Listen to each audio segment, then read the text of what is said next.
Douglas Dennis, the Alkaline Life Coach, and this is the Alkaline Vegan Podcast number 4.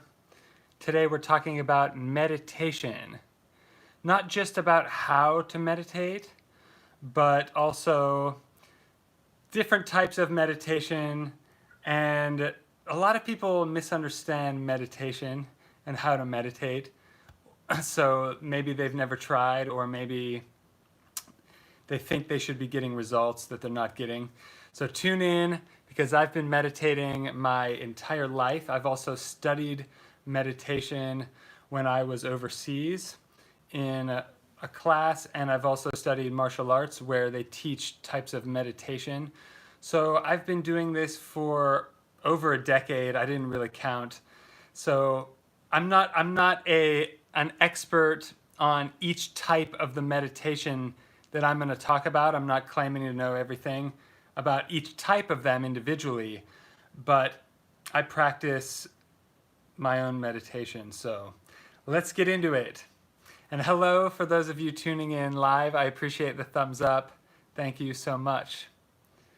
Let me get my monitor up. Oh, hello, Falah. Nice to see you. All right, so let's get into this. There are different types of meditation. So many different types. Some types are religious practices. Some are not involved with religion. And there are different types of meditation from different parts of the world, different practices. Now, I know this might offend someone out there somewhere, but I don't follow necessarily one of these specific types. Like I mentioned already, I've studied a lot of different types of meditation, and stick around to the end and I'll share with you my favorite method of meditating that I think is the best for me. Whatever gets you the best results, keep doing it. But you're not always going to get a result every time, and some types of meditation teach you not to be so results oriented. Now, if you've seen my other videos, you know that I'm very results oriented, but as far as meditation goes, the practice itself is the result. Does that make sense? The practice itself is what you want. So I've studied a little bit about a bunch of different types of meditation. One of them is Tibetan meditation. And there are different types of breathing that I've learned from Tibetan meditation. There are also different types of breathing that I've learned in martial arts in a class. And I've also studied more than one style of martial art. Not all martial arts teach meditation, but it is part of it if you become advanced, definitely. There's also Zen meditation, and there are multiple different subsets of Zen meditation. So we could spend hours and hours just talking about one of these things. There's also one that I studied while I was on an island, and that was called Cosmic Flow Meditation. And I can tell you a little bit about that if you want to know. But again, I was a beginner at that. There is also Transcendental Meditation, which is, from my understanding, about reaching your subconscious mind, like stilling your conscious mind. Similar to Zen in some ways, but there are nuances definitely in every type of teaching. However, in the practice, it's mostly about your breathing. I also talk a lot about, on this channel, breathing techniques, especially the Wim Hof breathing technique, which is similar to some different types of breathing techniques that are ancient. But he has made it into a unique practice, and I have other videos just about that because I was doing that every day for several months, way back when I was sick and trying to catapult myself back to decent health. And it did give me a pretty good result and got me on track, but that's a good one. If you haven't tried it yet, definitely I recommend. Also, there are types of meditation that can be paired with healing practices, such as Reiki, for example. Some people experience healing from meditation. Some people do it for creativity. Some people do it for problem solving. Some people do it for stress relief. What's the right reason to do it? There is no right reason. It's good, I think, for your overall health. And depending on what is going on in your life at that moment, I could recommend this or that. If you have specific questions, you can ask in the comments. So Reiki is not ancient. However, some people say it is, but the book I'm reading right now about it, it was invented in 1992, but there are some very similar things that are ancient, but there wasn't a program such as Reiki that laid it out in such a way, if that makes sense. I personally think that this is one of the things Jesus was doing, if he existed. How were they laying their hands on people? If you've read in the Bible, they talk about this and then no one really talks about it anymore. Why isn't anyone talking about this? I'm fascinated by that, because they just gloss right over it in the Bible and don't really talk about the meat of what are they doing. So I know this is the Alkaline Vegan Podcast. I shouldn't have just said meat. I need another vocabulary for that. So when you lay your hands on someone else, there can be power, because we're a vibration, you're a vibration, there's vibration in between, and part of our body is actually made for picking up vibrations. For example, your ears. There are tiny hairs inside your inner ear that pick up vibration. They turn it into electricity, and that's you hearing sound. It's a vibration. Your ear changes it from a vibration into an electrical impulse in your nervous system. I don't want to go all into neuroscience, but there's other vibrations as well that are influential, and we can use them to influence ourselves, and we can use them to influence others. When we're talking about meditation, we're usually talking about healing ourselves or doing it for ourselves. But Reiki is something where you can practice it on yourself and you can practice it on others, and both. So that's something to definitely look into. It's not meditation per se, but I think it is intertwined, and I think it's worth including in the video. And there are two other important practices that I've found better in my experiences, depending on what's going on in your life and what spiritually, physically, and mentally you have to take into account. Some people need physical healing, some people need mental healing, some people need spiritual healing. And most people could benefit from all three, and that's what we talk about on this channel. So Tai Chi is a martial art, but I would call it a form of meditation. Around the same time I was studying the Cosmic Flow meditation classes, where we met every morning, and it was a small class of about 5 people. I think that my wife and I were the only remaining people at the end that didn't flake out. That's interesting, but they practiced some physical movements, like they warmed up their body. If you've seen my stretching video, I recommend to warm up first. It's very important.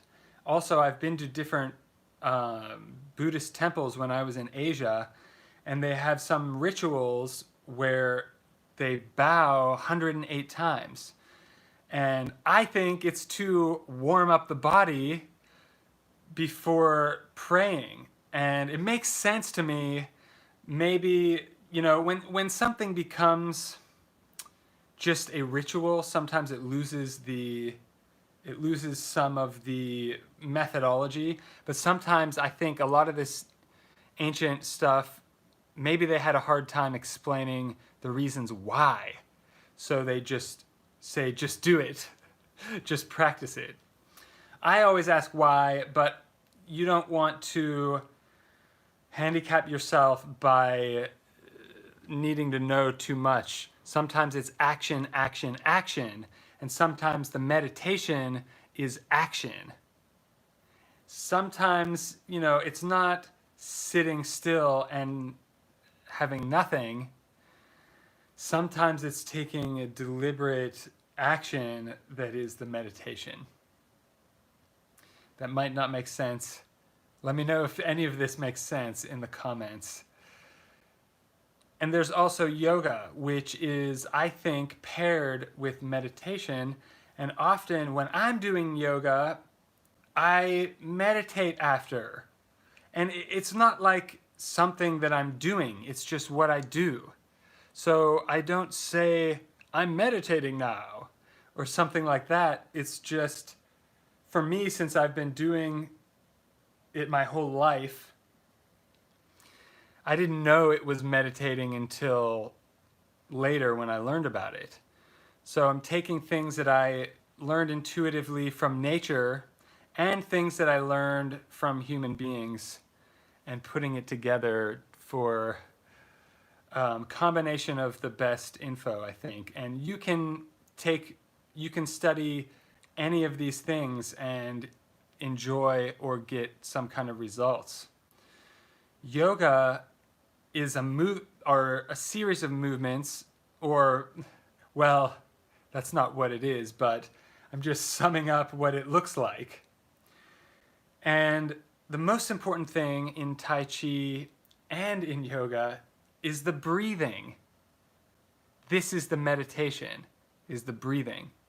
Some say whenever you're focused on your breathing, or whenever you're breathing deliberately, that's meditation. I've read that some different places. So there's a lot, we can say a lot about what meditation is and what meditation isn't. The breathing is very important in martial arts. The breathing is very important in yoga. The breathing is very important in Tai Chi. I also heard from my Tai Chi master when I was overseas that the most important thing, one time he told me, was a straight neck. That your back and neck, your posture. So this is very important. Also, I want to add another bullet point to this. Kundalini yoga is fascinating, and again, I'm not specifically a master of Kundalini yoga. However, when I found out Kundalini yoga was a thing, I was like, oh wow, I've been doing that already, just by combining the other martial arts and yoga that I learned in my life. So Kundalini yoga, you'll have to check that out because it can help you get your spinal cord or spinal column and your chakras lined up. What are chakras? They're energy centers. It sounds very mystical because it's from another language, but it is a real thing. There are parts of your body to gather energy. You can't deny this, definitely. After doing martial arts my whole life, there are definitely powerful energies you've probably felt sometimes in your life accidentally, But these practices help you get a predictable health, a predictable life. It's about lifestyle, to me, unlocking your potential. And it might not be physical or mental, it's the connection in between sometimes. The connection between the mental, the physical, and the spiritual. And some different cultures don't separate these things, they combine them all together anyway. And so to sum these up, I think the common denominator between everything is the breathing and the posture. Oxygen. This is what I teach in my program. Everything has to do with oxygen. More oxygen in and waste out. So the same thing you can apply mentally. Garbage in, garbage out.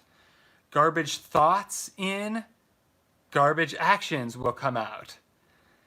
Positive thoughts, meaning not positive the way I talk about positive, isn't about being happy for no reason. It's about being positive. It's more like a confidence rather than a something's happy or not, or offensive or positive. No, that's not what it means. To me, that's not the way I'm using it, at least. If there's a better word that you know, let me know in the comments, and I'll update my vocab. So, positive in, positive results. And sometimes meditation, slowing everything down, means distractions off. And imagine thousands of years ago, there weren't cell phones. There wasn't TV or radio. And people were still having too many distractions. So the distractions now are endless, but you have the power to say no to them. And that's part of meditating to me, about not doing that, not doing that, not doing that. There's a lot of distractions that are going to dangle something in front of you. Oh, here, you need this. That's about making you feel powerless and making you feel like you need something that's external. You don't. It's internal. And anything I do in my coaching, for those of you that are in my program, is I'm not doing it to you. It's going to have to be internal.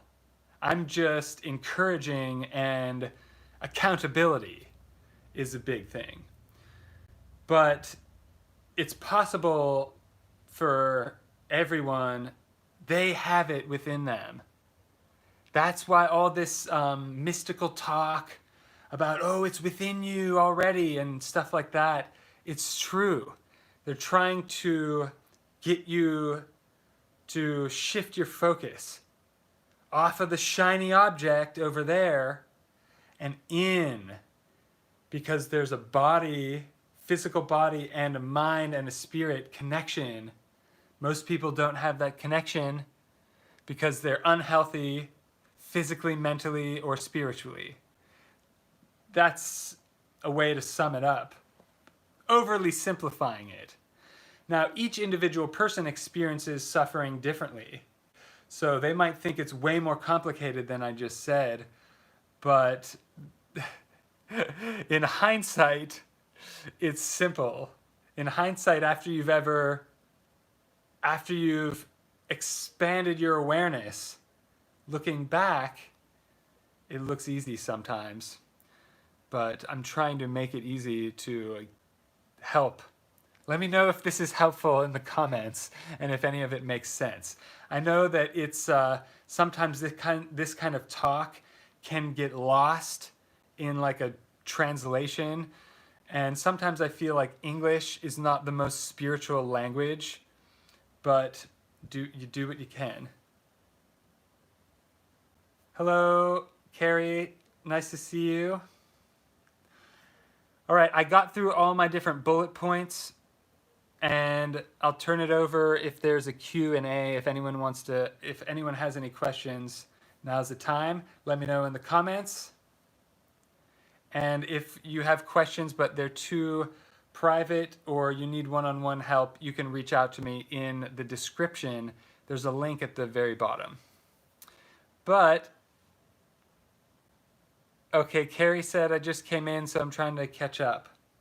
Well, welcome to the video. I laid out a bunch of different types of meditation from all over the world.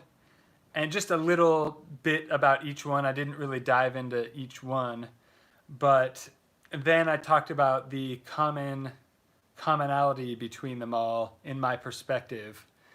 And I think any of them could be helpful if practiced regularly, but I usually, for my own self, it's less of a ritual and more organic. It just happens, and it's just part of my schedule. It's just part of my lifestyle, what I do. I don't really go like, okay, time to meditate now. I don't personally do that because I've been just doing it so long. So, sometimes I'll be reading a book, and then I'll get to a good part, and I'll just close the book, and I'll just cease consciousness and let the subconscious throw ideas up at me. Another good way is right before you go to sleep.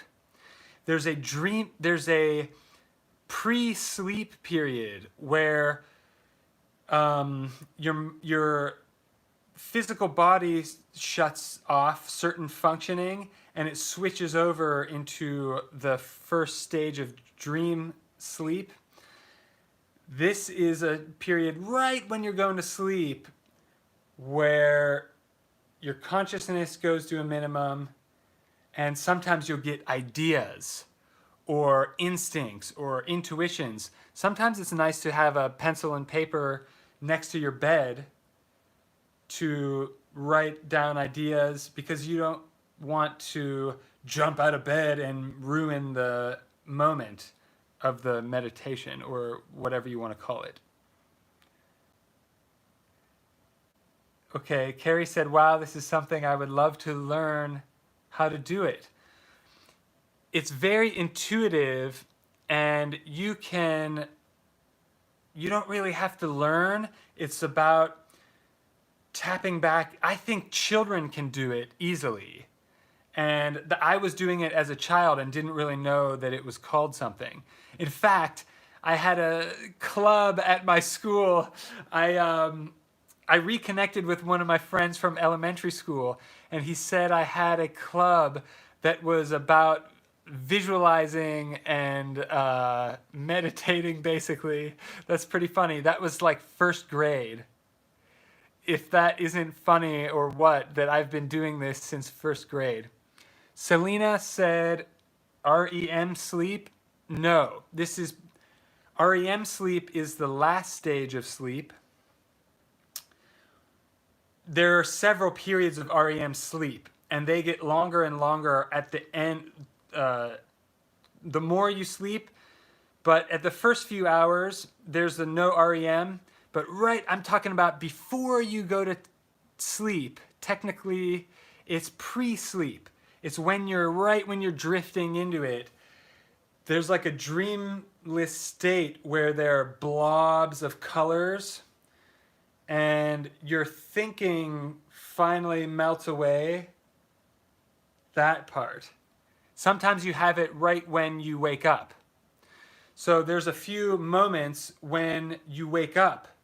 Well, it's like an instant where actually I wrote a poem about this a long time ago. There's it's like you don't know where you are, and then your physical world is kind of rematerializing and you're like coming back to those moments. Some might call it nirvana. Ooh. There's another, I think, is that Sanskrit? Maybe. So has anyone watching ever meditated, or is it something that you've never done and would like to try out? Or is it something that you already do, but you just want to, expand your awareness about it? Great things have come to me in meditation. Everything I've ever done, pretty much.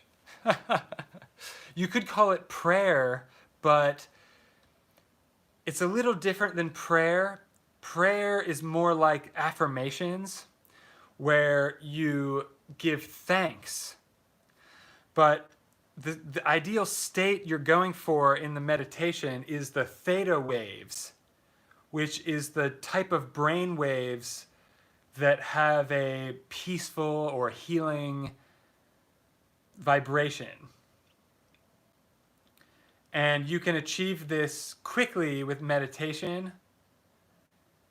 The breathing technique is a good way also to quickly get control of your body, mind, and spirit and get it reconnected.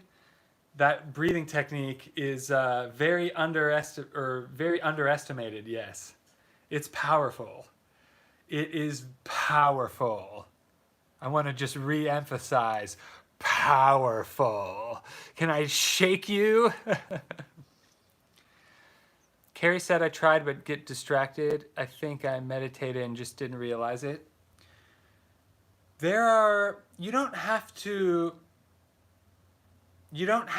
banish all your thoughts. Sometimes it's just about breathing, letting the thoughts come and go. Letting them come, letting them go. Being aware of the thoughts. Like, oh, I just thought a thought. Oh, who's thinking that? Is that me? Let it come and go. Don't be hard on yourself. It's only you there. I'm not judging you. You're judging yourself, if anything. Let the judgments go and just let it be. In and out. Something distracted you? Okay. Something distracted me. That's it. And then you're just noticing. Notice what's distracting you, and then notice that you noticed that you were distracted. Now, it sounds really awkward when I'm talking about it out loud, but when it's happening in your own mind, it's very natural. Just let yourself be. And, right now I'm sitting in a cross-legged, but you don't have to sit. You can lay down. In fact, in the meditation classes that I was taking in Asia, we didn't sit up. There were months, I think a month or two went by where we only laid down. And they said it was dangerous to do sitting or standing. Fascinating.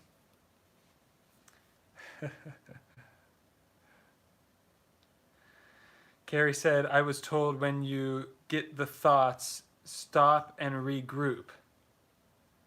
Well,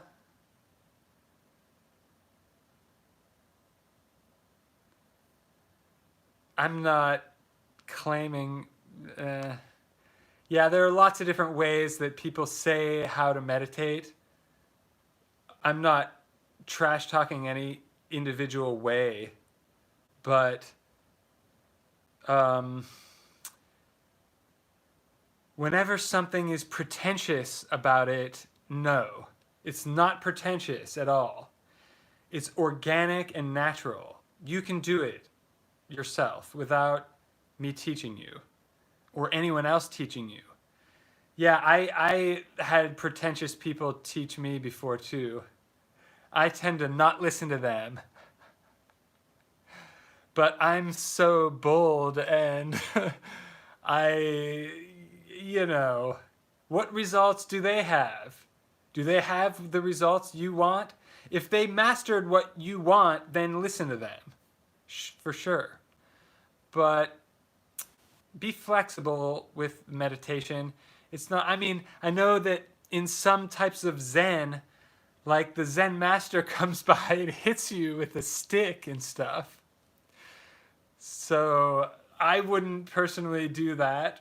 But hey, if it's working somehow for them, I don't know. I haven't done it that way where someone beats me with reeds to distract me or when I slouch over. So maybe that would be better. But I didn't try it yet. And my hunch is that it doesn't make sense, but usually my hunches are accurate from my past experience. In fact, if I based my entire life on my hunches, I would probably just succeed nonstop. That's what I'm working on that. It's the questioning yourself that you need to relax and let go. Stop apologizing for anything. What are you sorry for? Did you kill someone? No. You didn't do anything wrong, probably. If you're a bad person, maybe you did. But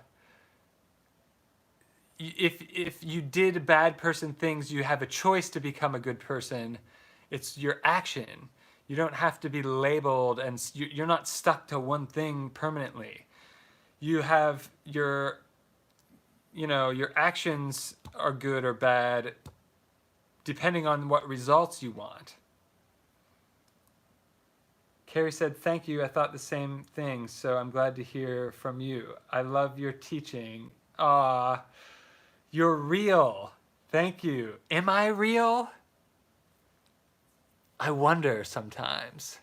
That's my meditation. Where do I end and you begin? If we're talking about non-duality, sometimes I'm too connected to other people. And, some people's problem is they're too much ego. Some people's problem is not enough ego. That's one of the things I learned in the meditation class, is that there's like a modesty and a confidence. And they said you should be balanced in the middle. But I was way too far on the modesty end at that point in my life. And I needed to over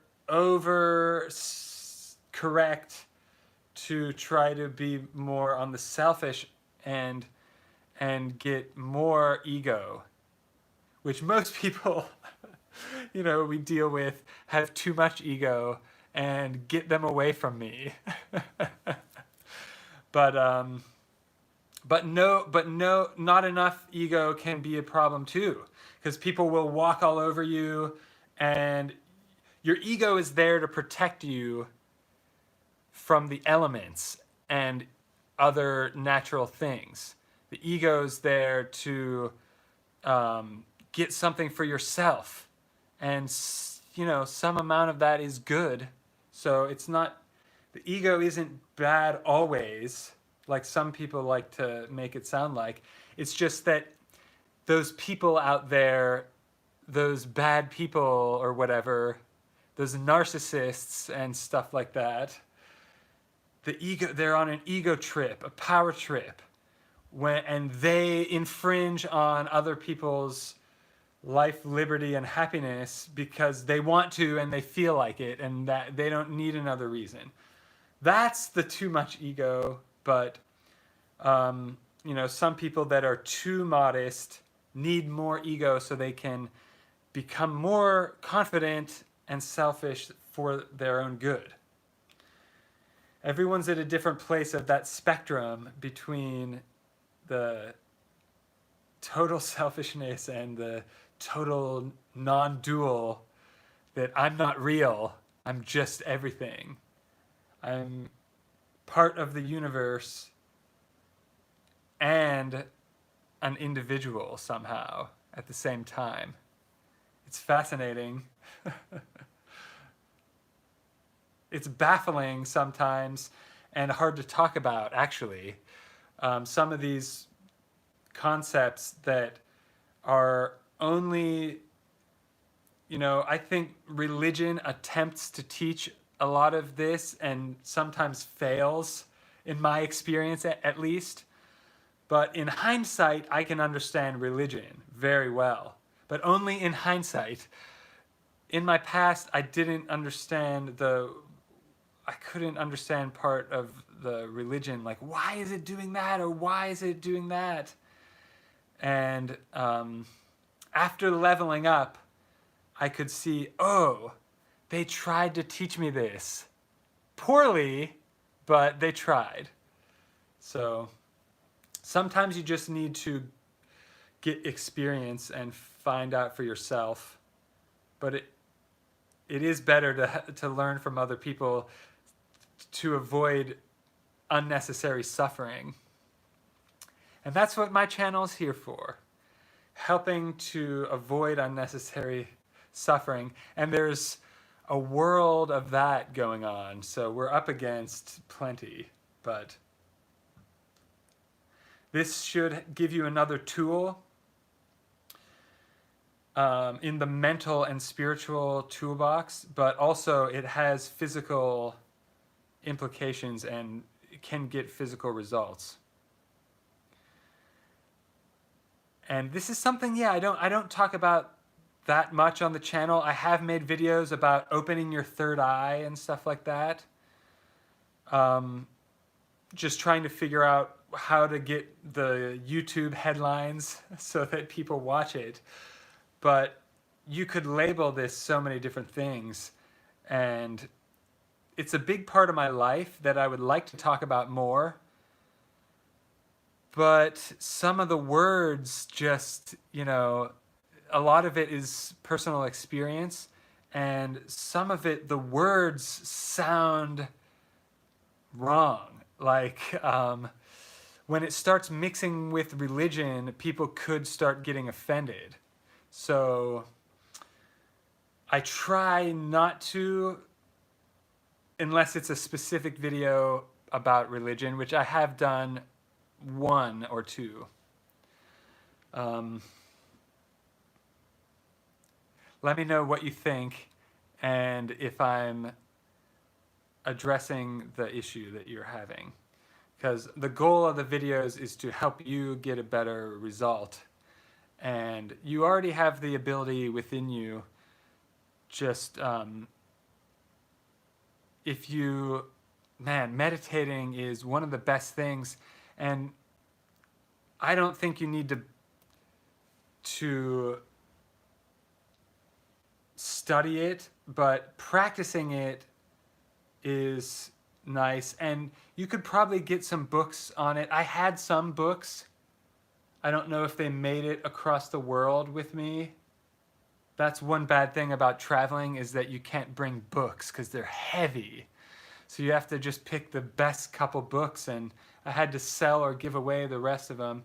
So I did have a few books on meditation. I'm looking at I think I have a couple still, but they might be centered around yoga or Buddhism. And I think Christianity or any religion could benefit this. And I think some people misunderstand and think, some religious people misunderstand that meditation is like a bad, like, witch doctor thing. And I don't think that at all. No way. What do you think Jesus was doing when he went to the he went into the wilderness to pray? He was meditating. And also Moses went to the mountain for 40 days and 40 nights. What was he doing up there? he was taking herbs and getting and meeting God, while everyone else was down at the bottom worshiping a cow and killing themselves and stuff. And if you know some of that, and I'm not an expert of the Bible, I'm not an expert on the theology or history, but I'm fascinated by it, and I do research. And I was listening to a rabbi talk about one of the important stories of Judaism. Apparently, was this story about the golden calf, the sin of the golden calf. If you've ever heard of that, I don't know if you've ever heard of that. And while Moses was off fasting and meditating for 40 days and 40 nights, his followers, oh fuck, they did a face palm. Moses' followers, what were they called? The Israelites? I'm not sure. I should be careful what I say. I'm probably offending people, but anyway, the purpose is not to offend. The purpose is to level up your awareness. So this is, I think all religions are trying to teach, the ones that I've learned about are trying to teach fasting and prayer. Prayer/meditation, or both combined. I mean, like I was saying earlier, I think prayer, how I talk about it, is more like affirmations, where you say thanks, thankful for, and the way I teach it, the way I learned it that works and gets results, is to be thankful for what you want, even when you don't have it yet. That's where faith comes in. And I didn't learn faith from religion. That's why it kind of fails sometimes at teaching. You know, I didn't have good teachers. I don't know. I don't want to be too hard on them, because but anyway, that's my report. But in hindsight, I figured it out eventually and put two and two together and thought, okay, I'm starting to understand. And then I went back and reread the Bible, reread the New Testament, especially about what was Jesus doing to heal people after I was healed, seemingly miraculously. I mean, I healed 90%. I mean, I'm not all the way there to what I want, but I healed 90% in less than a month after suffering for about a decade almost. So, or more, depending on which chronic ailment you bring up. So it seems like a miracle when you don't understand the science behind it. And it could seem like a miracle to people that don't understand how it works. You don't have to know how it works to get the result. That's what Bob Proctor calls an unconscious competent. Someone who can do something really well, but they can't necessarily teach it because they don't really know what they did. And sometimes that happens where you're just good at something, you can get a good result, but you don't really know why.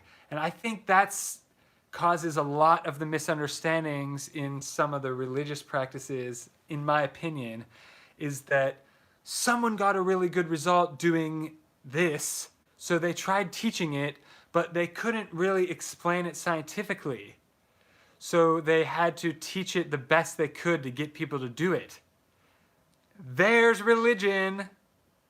At least that's one way I'm looking at it. What do you think? What's your experience with that? I think most of the people that contact me are very spiritual, or, they're religious in some way. Maybe they're not all the same religion, but I'm pretty sure the people that are deep into this have kind of figured this out too. That, but it's taboo to bring it up in some places and with some people. So I appreciate the people that are watching and keeping an open mind and asking good questions and giving good feedback. So it's not easy to talk about controversial topics, but someone needs to talk about it because this stuff can change your life. It changed mine, and I could have learned it a lot quicker, and I could have learned it with a lot less suffering. That's why I'm making this channel, is that I wish I was the head of the school. Someone like me. I wish I had my own university. These are the kind of things I was thinking when I started finding this stuff out. Like, why don't they teach philosophy to children? Why do they wait until university? It's not that hard. They just fill your mind with BS and then it's hard. Children get it, I think. They should be, in my opinion, teaching psychology to children. That's before you ruin your whole life and then have to piece it back together. Why don't they, that's, my critiques on society could spark quite a heated rant. Carrie agrees with me. Thank you.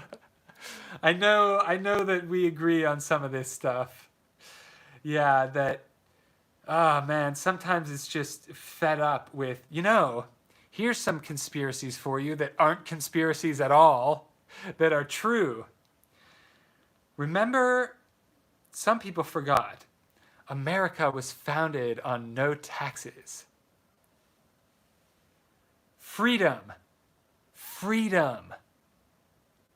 You can do like a duck outside. There are some geese and ducks there's a pond right outside. There's some geese out there. Does anyone tell them what to do? No. Do they tell each other what to do? No.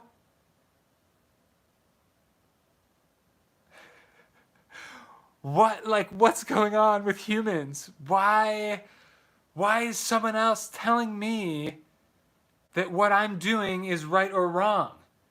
No! I'm the one that studied ethics. Get away from me with that, hypothetically. You know what I'm saying? Oh man, I studied ethics. I don't need some lawyer telling me what's legal and what isn't. In fact, I remember back to philosophy. It was my minor. There were law students in my classes sometimes, and guess what? They were the ones that didn't know what was going on half the time and needed extra help. Were the law students that had a hard time understanding philosophy, but they had to take it because it's the prerequisites of studying of law is philosophy. Anyway, what if? I think they should teach ethics to children and avoid a lot of the issues we have. But hey, I know that's probably a rare thought, so would it be nice? I've thought about making my own university. I still want to. When I continue succeeding and continue leveling up at some point, I guess my university is my channel. I should rename it Alkaline University. Ooh. Brilliant idea. See what good ideas come from meditation? To me, this is a meditation right now. And we're joining in together. But, a lot of the times I don't talk as well. I mean, I talk a lot because I'm on video right now, but I also know how to be silent And honestly, I've almost taken a vow of silence. I've done it before where I went like a weekend or a week without talking to anyone. And this happens sometimes when you get to a place in your meditation where it's like, what's the point? I can read everyone's mind anyway. What's the point of hearing what they're going to say? And they're not listening to me, certain people, it's like sometimes you just have to stop talking for a few days. And that can be a good meditation for you. But it's interesting. That's one thing that I think I've wanted to do even recently, but because of this channel, I didn't do. So this is one of my distractions. Is the karma is tying me to my channel right now because I said I would help people, and I continue to grow the channel. If I just take a vow of silence, would you still watch my videos of me just sitting here? Carrie said, freedom is our birthright. Abso-effing-lutely. Yes. But people have forgotten.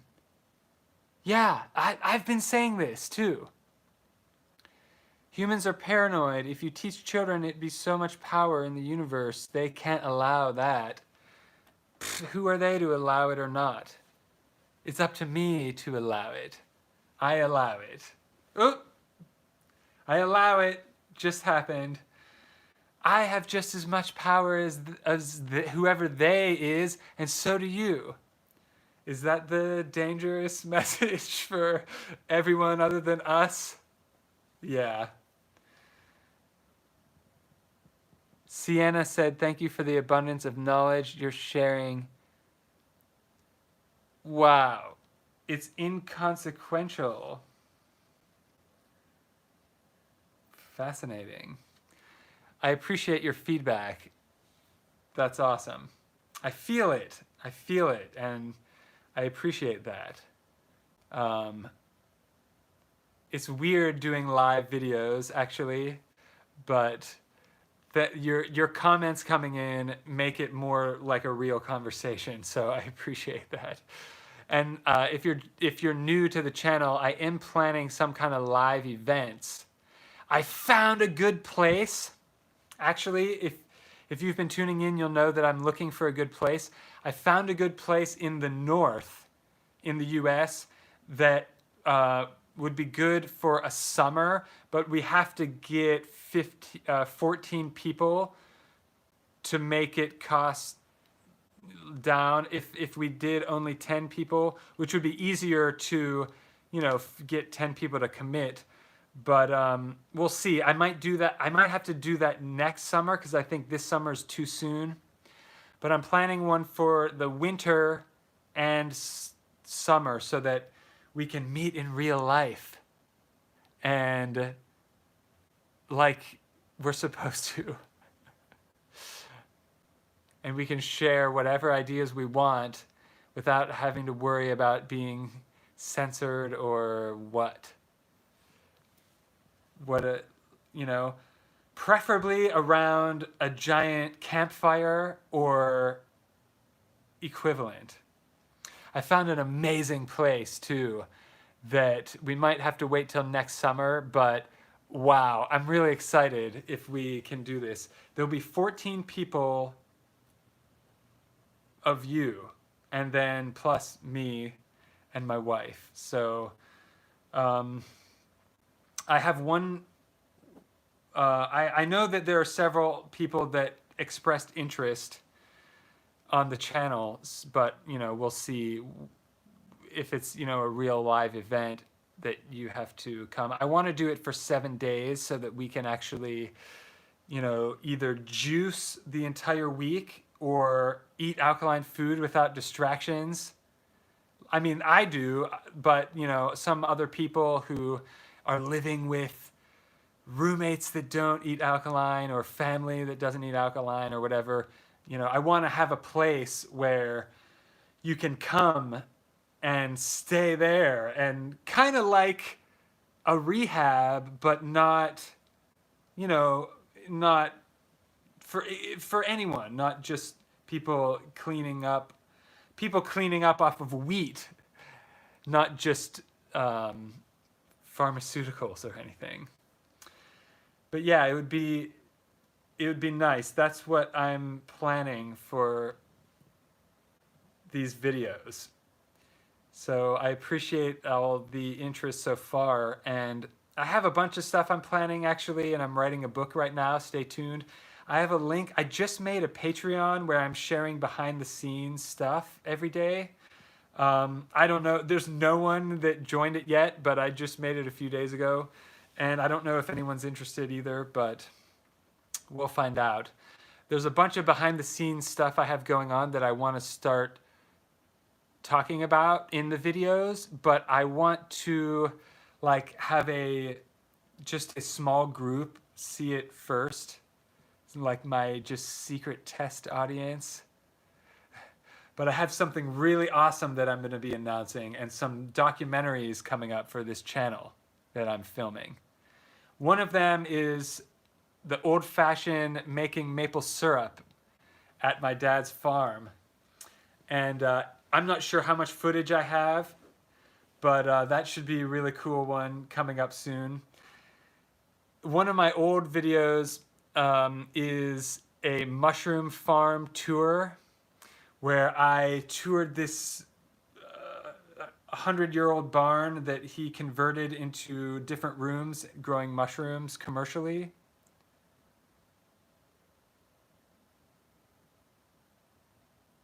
Okay. Someone said something and then retracted the message, but I saw it. So yes, I can definitely talk to you about that. If you don't want that to be public, you can schedule a consultation with me. There's a link at the bottom of the description of the video. Right under the video, there's a little arrow that says more.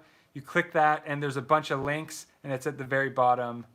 I have a couple different ways, or I think you can message me on Patreon as well.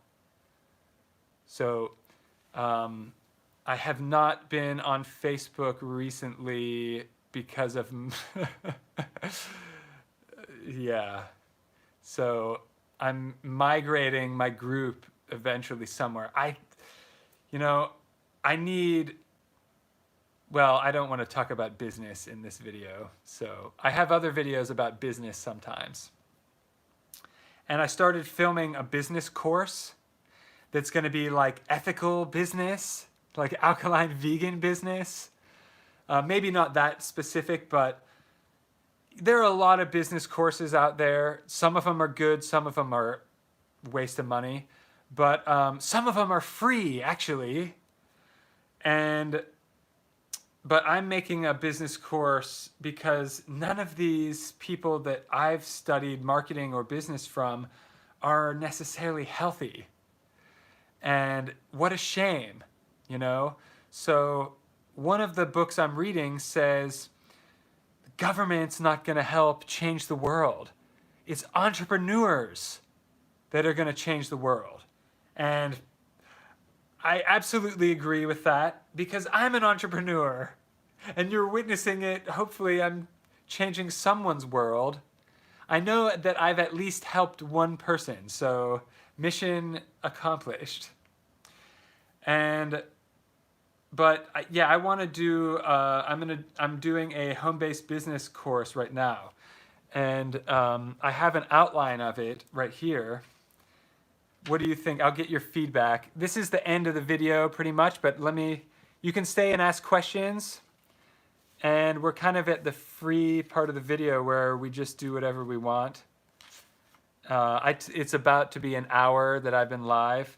I talked about meditation. I touched on every bullet point on my list. So it's freewheeling it from here on for a couple more minutes, and then I'll sign off. Okay, so where is my list of business? So I had this huge list that I of my ideas for a business course. Because right now I have a health program, because in my opinion, people need health more than they need money. But once you get your health under control, I think having your own business is one of the best ways to have freedom. But you have to be healthy. Oh, Sienna said, sorry, didn't mean to do that. It's 10:30 here in London, and I didn't want to get into a long night, but I'll email you. Oh yeah, I don't have the link to get a hold of me wouldn't be today. It's a scheduler, and you can schedule a consultation with that link.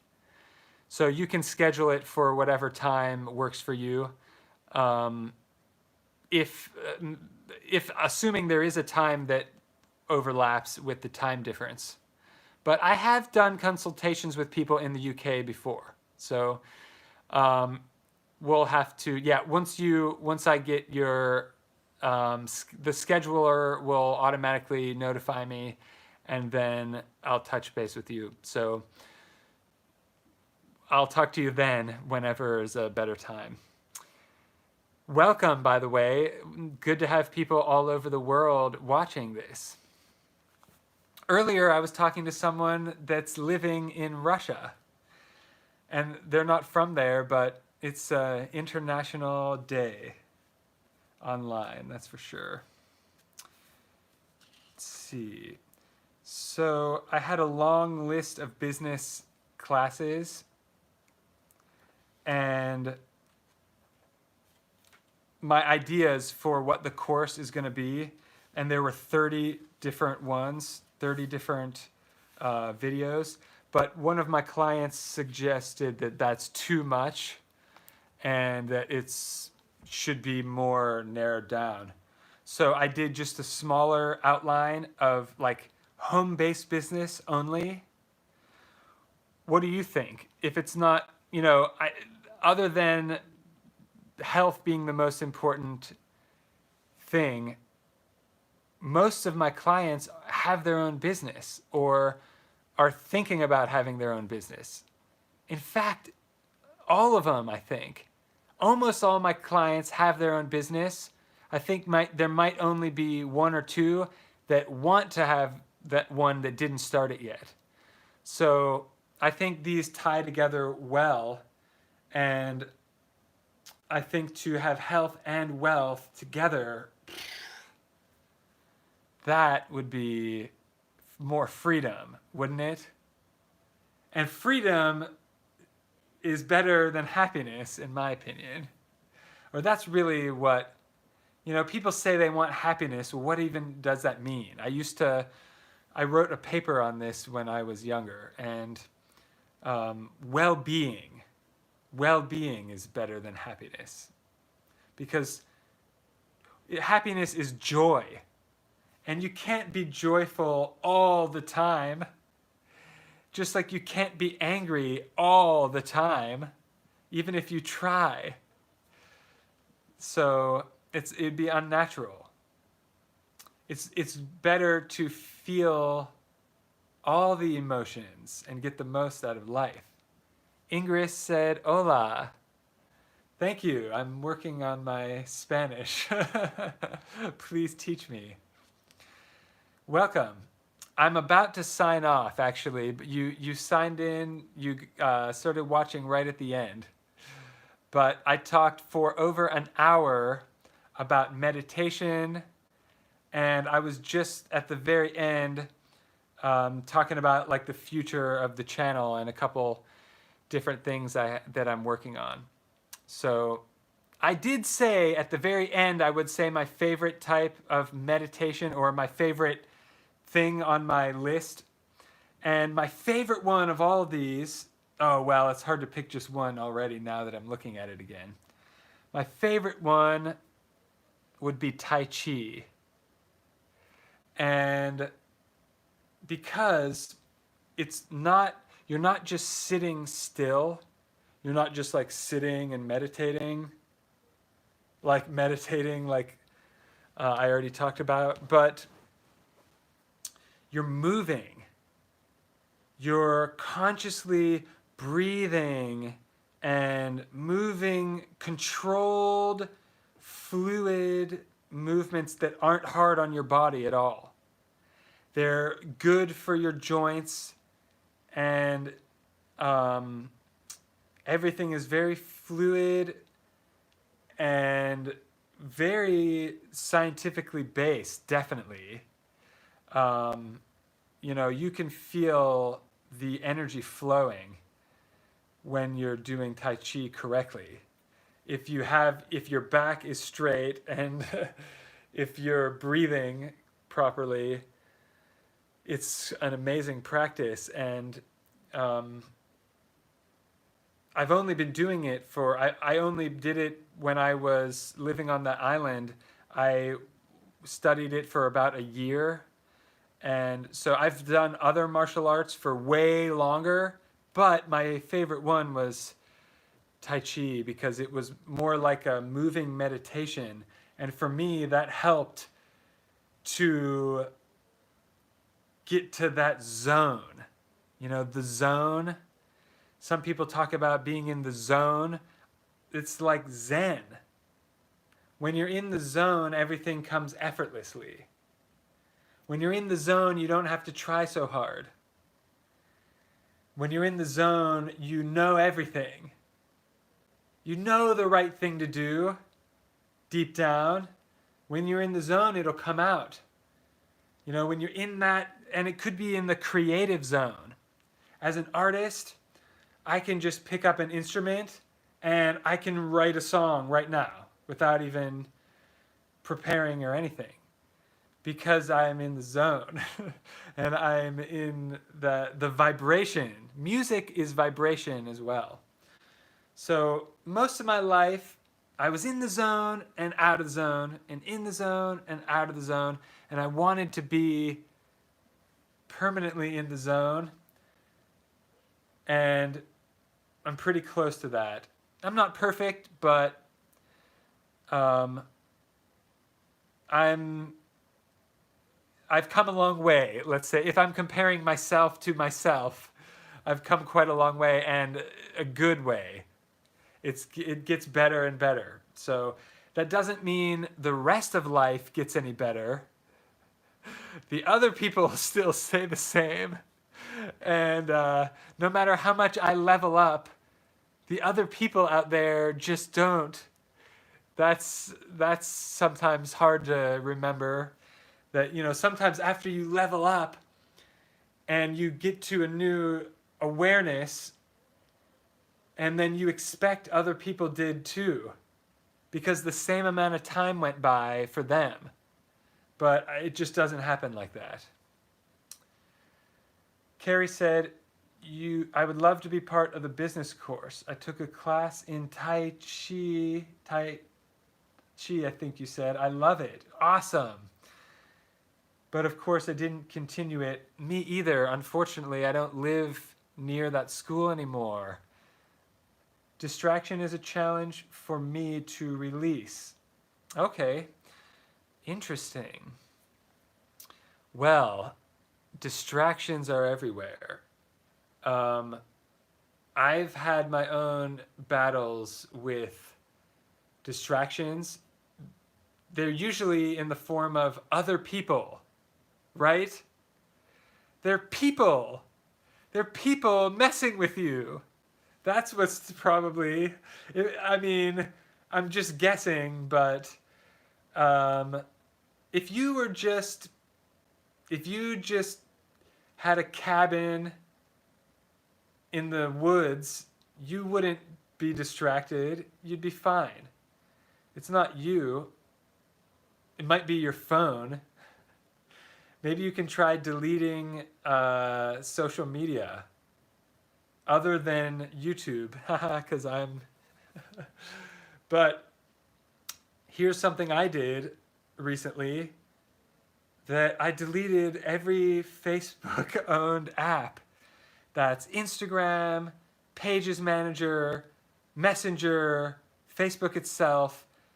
whatever, I deleted all of them off my phone. Now, my profile still exists. It's up there online, but my phone is not distracting me. And I have to be really...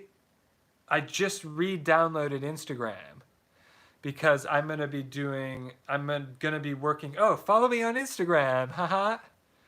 The Alkaline Life Coach.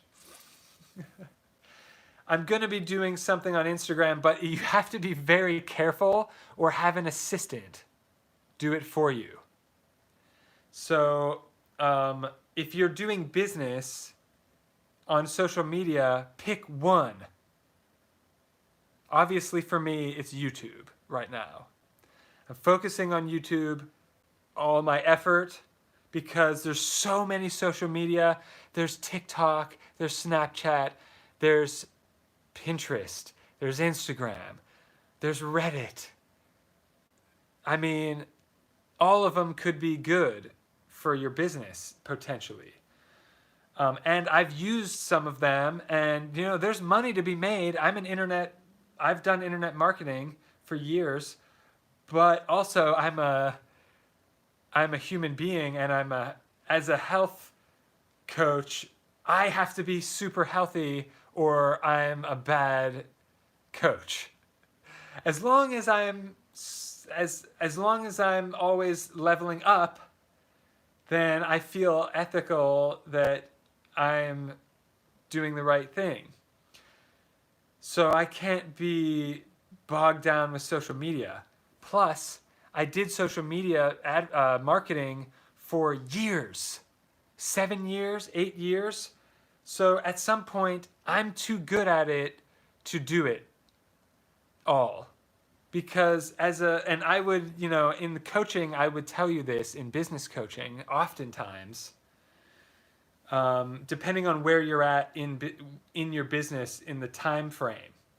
But some mistakes for not successful yet entrepreneurs, or for young people, or for whoever, is that they're trying to do it all themselves. Actually, I see people of all ages doing this. And I talked about this in one of my business videos recently called the worst business mistakes for small businesses is people who design all their own logos and they're not an artist and stuff like that. People who are an artist, like me, will look at your crappy logo and just think, ugh, I'm not buying that. And that's the honest truth of how it works. And that the gurus online sometimes aren't going to tell you. They try to make it so easy. Like, oh yeah, just go on Fiverr and have someone make you a logo. Well, yeah, sometimes. But they don't tell you that when you go on Fiverr to make a logo, you're going to have to get 5 different people to do it because they're all going to be crap. I mean, you might luck out. And, the more you hunt, the more you research and investigate, the less money you'll have to invest, because you won't have to shop around through 5 or 10 different designers. But yeah, that's just sometimes in business what it takes. It takes some time to find the right people that will actually do a good job. Because everyone says they'll do a good job, but that's not the reality. You're not good at everything. I'm not good at everything. I'm really good at a couple things, and that's about it. So in my past in business, I tried doing all of it myself, and you get burnt out and you barely make any money. There are exceptions to that. Solopreneur, like an entrepreneur, just one person, can be successful. It is possible. But oftentimes what you're seeing is just one person, and then there's like a whole crew of people behind the scenes. And like I've gone through, I think I was trying to count the other day, I think I've gone through 12 assistants because they sucked. I mean, I wasn't mean to them. I didn't tell them that, but sometimes and you can't have subpar stuff in business, in internet marketing, because you're competing with the whole world. There's no excuse anymore. You're competing worldwide, so you better have a really good everything.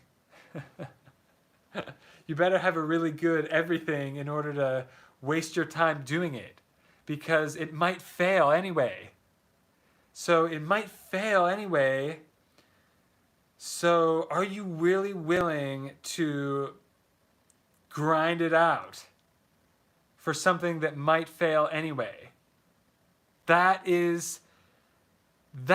right there that I just said is the business advice that most people never get. Is the real, how it really works. It's like a war.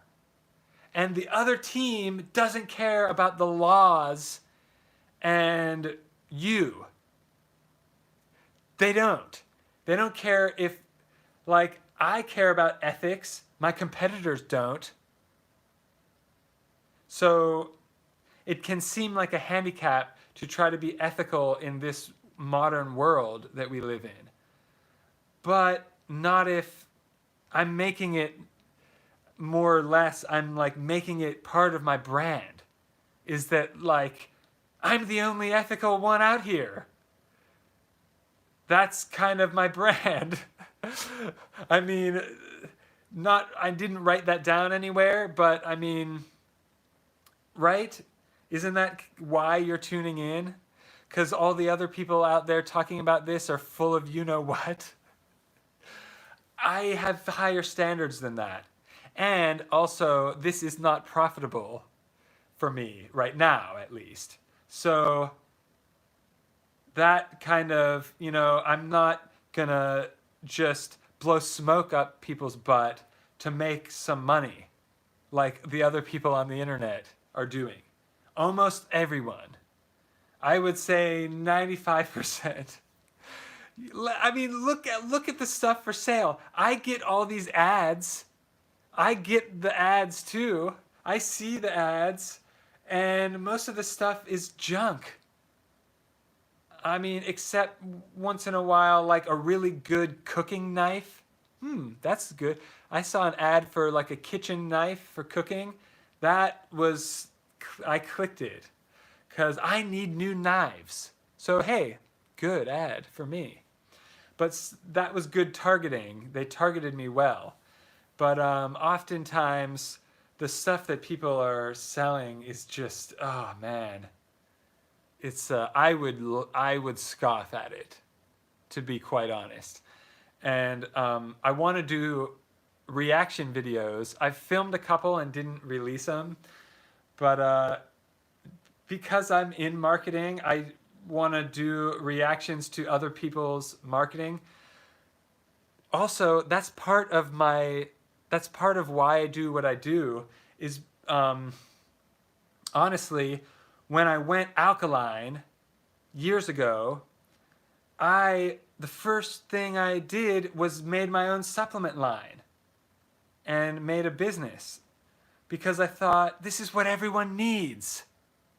Well, I put that on the back burner because XYZ. I'll explain that if you want me to. Comment below. Otherwise, I won't go down that tangent. So, ethical doesn't mean you're gonna necessarily make money. Or just because it's a good product to you doesn't necessarily mean it's gonna work. And that's the difficult part, is that most people aren't willing to do the necessary legwork. Pre-preparation. That's what people skip. I know from experience, I used to own a painting company, my first business, painting houses. The preparation is the most important part in painting. If you do a bad job prepping, and most painters do, because they're lazy and they cut corners, probably because they ate meat and drank alcohol and aren't in their right mind. You know, I've been there, done that too. But anyway, I'm just guessing. It's an easy guess. So most people skimp out on the preparation. And I learned in painting houses that the preparation is the most important thing. And that was back when I was 18. Wow, I'm not even gonna count how long ago that was. So I noticed that a lot of people like to skip out on the prep in general in life. And that's where you can get your edge. That's where you can get your razor's edge. Carrie said, please explain, I want to get into herbs as a business. Well, the reason I have a website right now with, do I have anything sitting around to show? I have herbs, I still have the site, but it's not up right now. I unpublished it for the moment. And it's a blog, which I want to turn on the blog again, but right now I'm just focusing on YouTube, like I said a few minutes ago. Too many things is gonna fraction into too many splinters and not have massive success at one thing. So with herbs, I would reevaluate what you're doing it for. Why are you doing that? And I would do market research,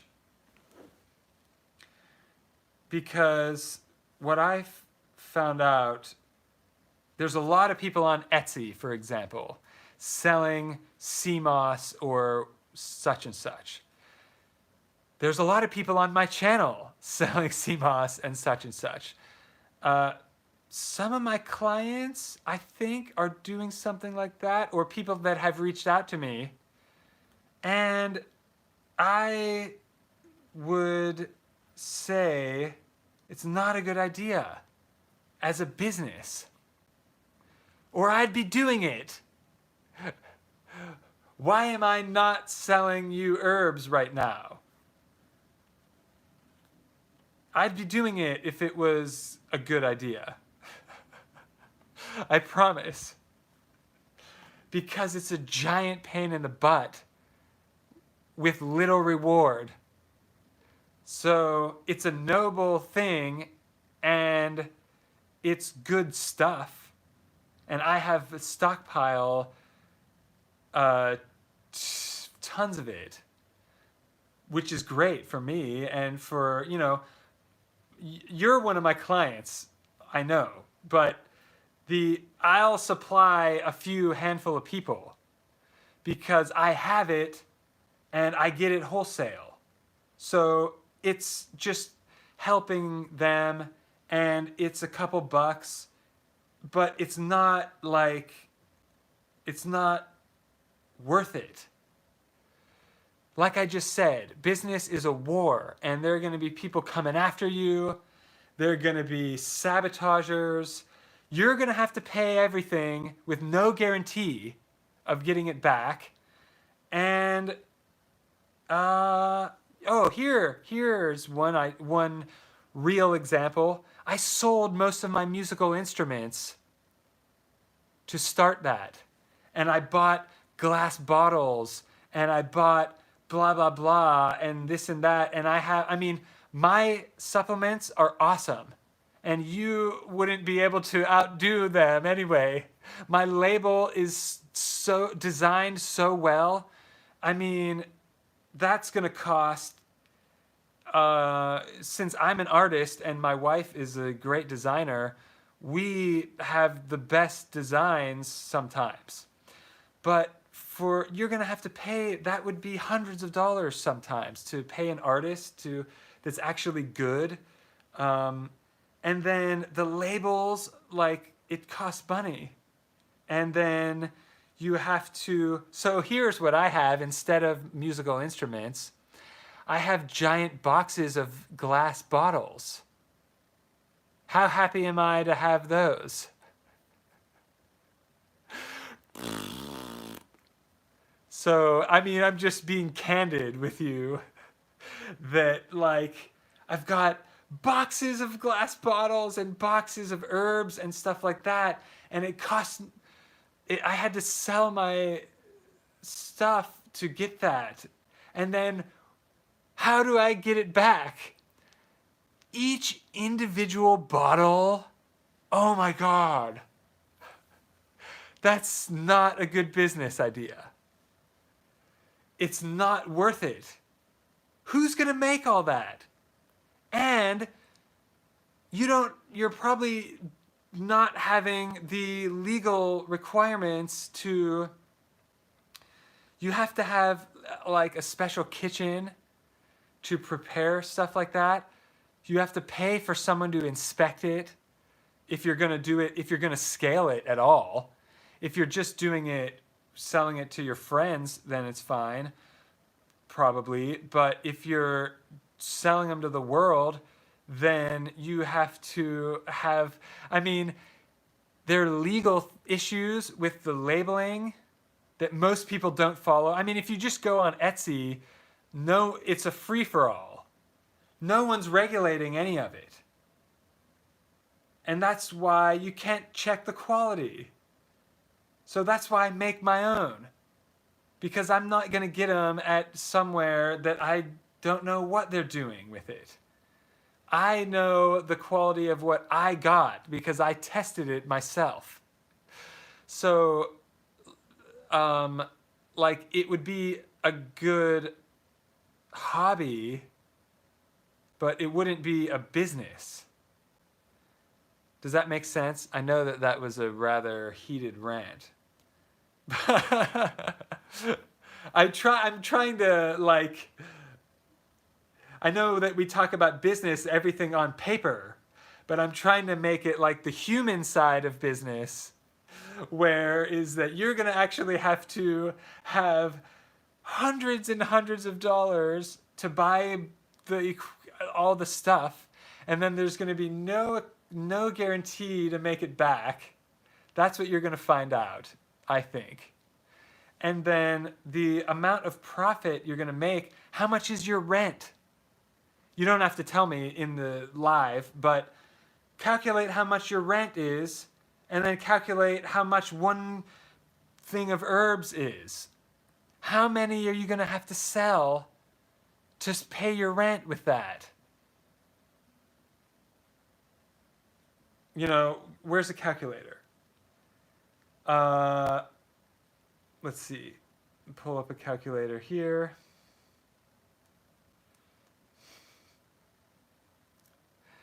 I'm going to do the math for you because I know I got excited about selling herbs too. 3 years ago, I was fanatical and I created an entire company. So I would say I already created that. Maybe partnering might be a good idea, but I'm not sure. That's probably what I found out is there enough of a profit margin for you to hire people to help you? Because how are you going to do all that? And then if you have to hire people, they're going to get the money and you're going to maybe get money after, because the whoever owns it gets the money last. The employees and the freelancers get the money first. So there are a lot of things to consider. Shina said hi. Hello. I was talking about meditation, and now 90 minutes into it, we're talking about business, but that's okay with me. It's all related in some way to being a human. Let's see. So let's get the calculator. So let's say one thing of sea moss is, I don't know, how much are they selling it for on Etsy? Someone said looking fresh. Thank you very much. I just just took a super hot bath, and then I use 100% hemp oil only. So that's what's fresh. I'm feeling fresh as well. So let's see, let's do some math. Let's say, I don't know, let's say you're selling sea moss for $30. I was just talking to someone about this on the phone. Someone said, okay, I'm not even going to read that question. I'm going to read that question in a minute. Let me get this thought out first, and then I'll answer your question in 1 or 2 minutes. Okay, let's say the sea moss is $30. And then it costs something. I mean, there's a jar, there's the sea moss itself, there's the lid, there's the label. Okay, so let's minus the jar. Let's say the jar cost, I don't even know. Let's say $1, but it depends on how many you buy. You might have to buy a lot to get it that low. I'm not sure. It's not fresh in my mind, so let's say minus $1 for the jar. And then how much is the sea moss going to be? Maybe let's minus another $1. And then the label is going to be another $1. And then the lid is going to be another maybe 50 cents. And then it's probably the sea moss might be more. I don't know. It depends. And then let's see. Your time. What about your time? How much is that worth? My time is worth infinity. I won't trade time for money. So there's the other problem. But then, okay, let's say $10 an hour. How long does it take you to make this? At least an hour minus 10. So then what about marketing? How are you going to market this? It's down to 16 without any marketing at all. And I'm sure there's other fees that are going to slip their way in. And that's not even any kind of license or business fees or tax or, you know what I mean? So it's going to be like $10 profit. Maybe. Okay, that's actually not that bad. But how many do you have to sell to pay the rent? Let's say your rent is $1,000. I think that's on the low end of around the whole country. That's on the low end, but yeah, it depends on where you're at. 1,000 divided by 10 is 100.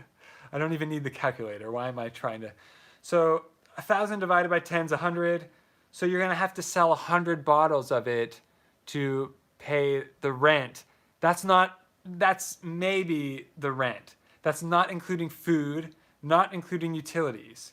So let's say your food and utilities bring it up to 15 or 2,000. So then let's say it's 2,000 a month are your expenses. Then you're going to have to sell 200 jars of sea moss a month. In my experience, I'm not saying that's not possible. That's definitely possible. You could sell 200 jars of it a minute if you were tapped into the right distribution channel. Yeah, definitely. But for what distribution channel do you have set up? If you don't have a distribution channel set up, then you're going to be hauling it around or paying for ads, or and then you're going to have to pay ads. How much is that going to be? You know, people sometimes hire me for marketing. That's what I have done before. You can hire me for marketing, in fact. But is there enough profit margin to pay someone like me to do your marketing? If there isn't, then who's going to be marketing it?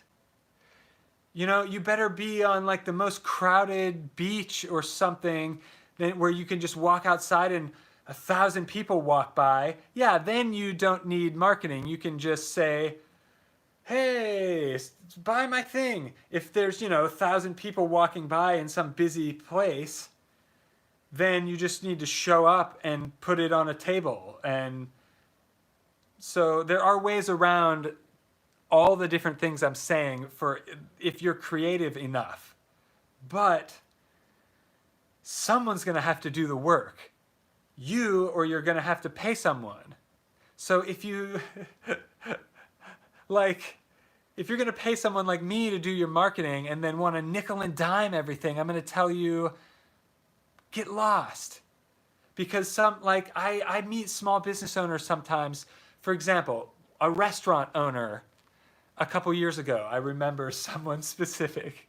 I won't say their name, but they're a funny person. I like them as a person, but I'm trying to tell them about marketing, and they want to spend next to nothing to market. And it's like, what are you expecting out of life? Are you expecting to just get things for no work?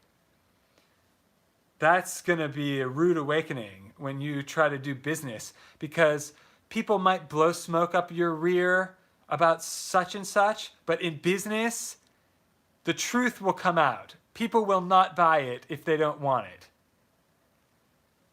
They won't. So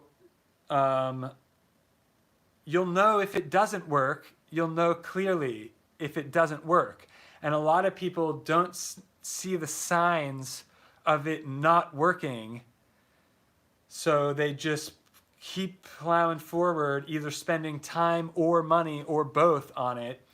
And at some point, and I know in Shark Tank, Mr. Wonderful, they call him. I sometimes watch his videos.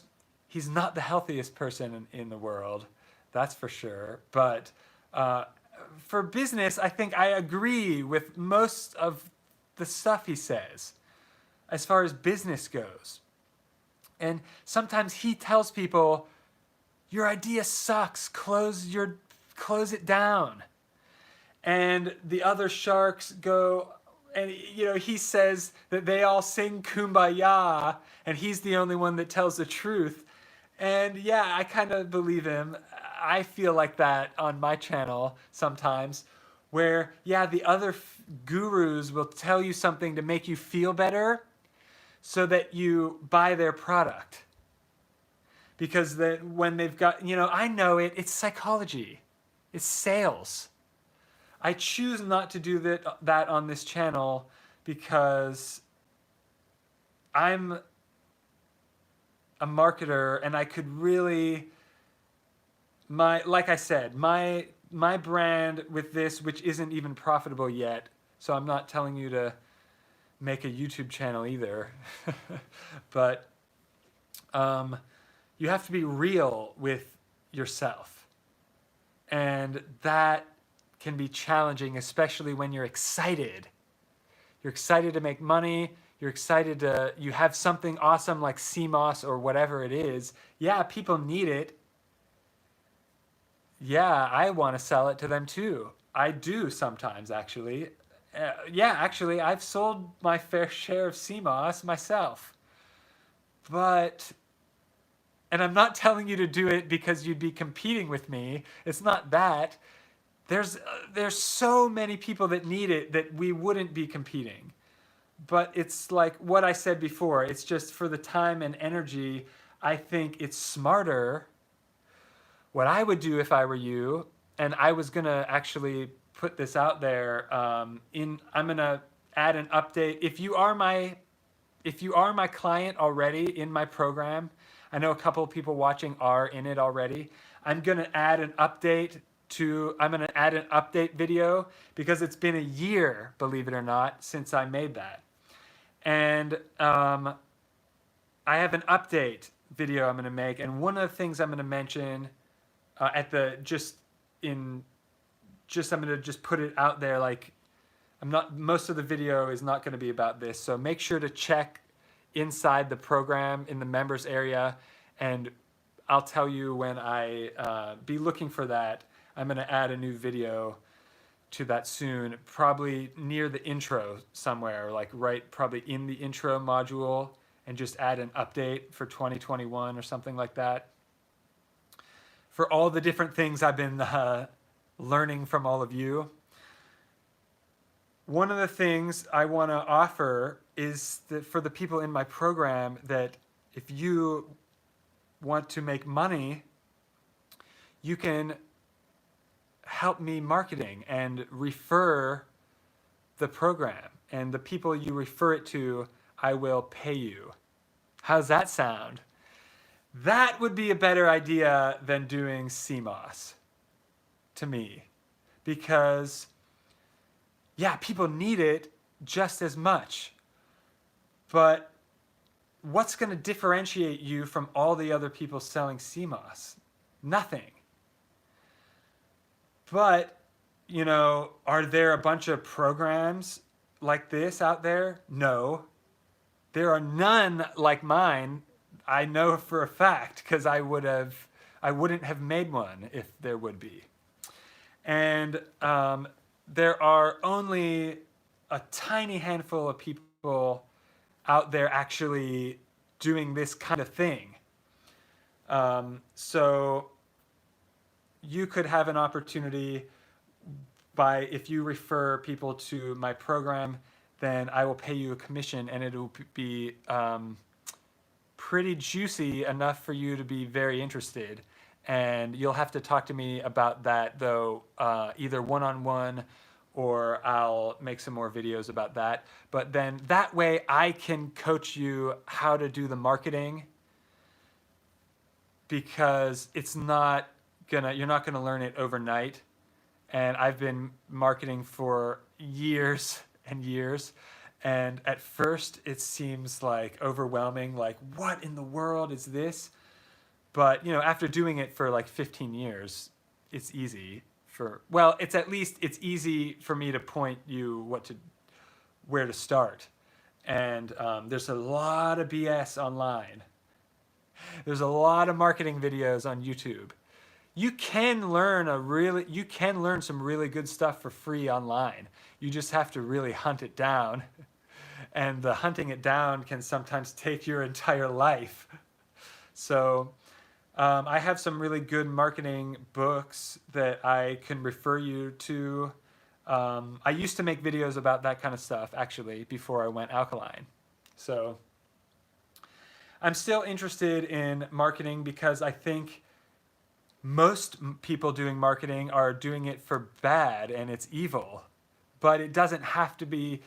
Marketing and business isn't inherently evil. It's just the people and the products that are unhealthy.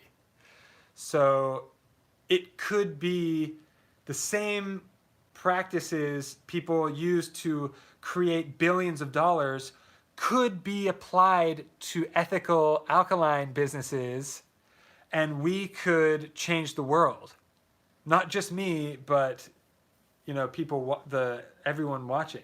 Because I know a lot of my watchers do have their own business or are thinking about starting one. And I've been recommending start a home-based business for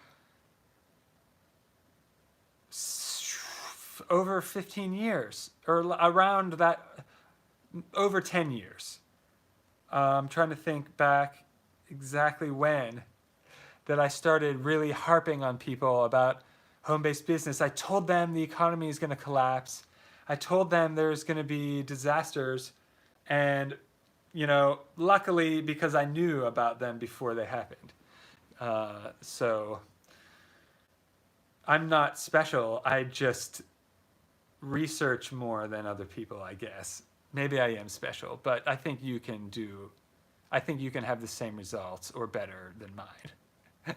If you follow my channel advice, you'll get better results than me because I had to go through all the pain and suffering of finding this all out. And if you can grab onto this a little bit early. Oh wait, someone commented.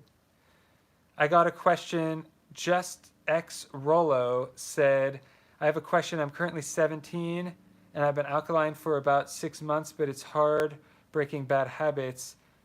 I'm wondering if you ever have a cheat snack or meal. Great question. A lot of people ask me that. No, not on purpose is the short answer.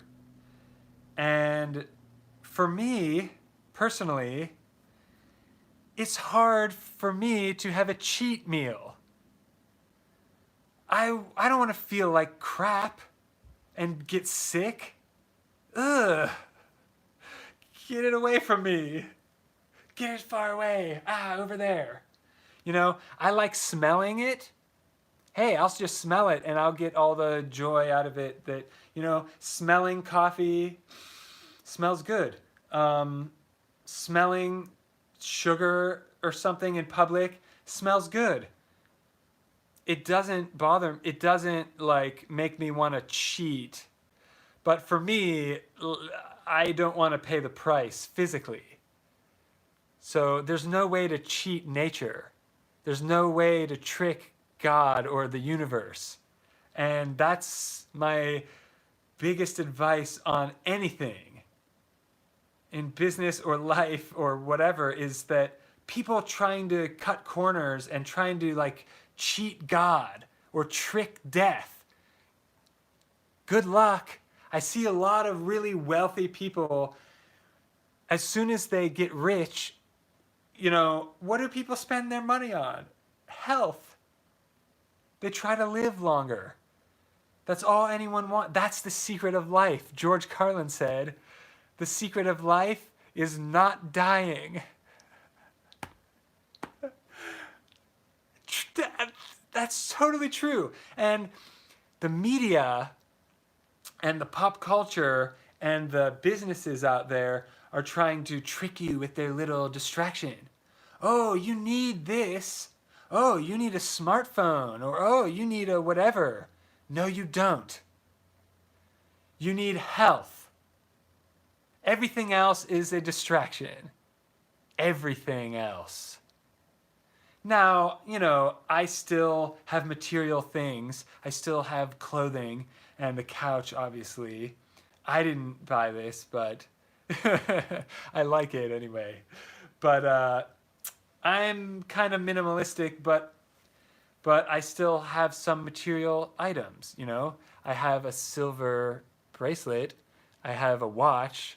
So it's not like some people are too materialistic and need to totally unplug from everything.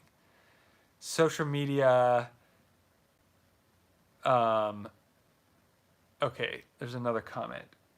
It's hard because I've been feeding myself with beautiful alkaline food. I like that. And all my friends eat meat.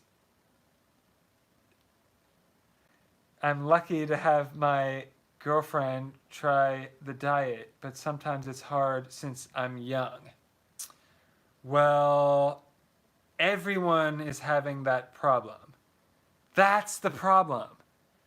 That's why I have a program.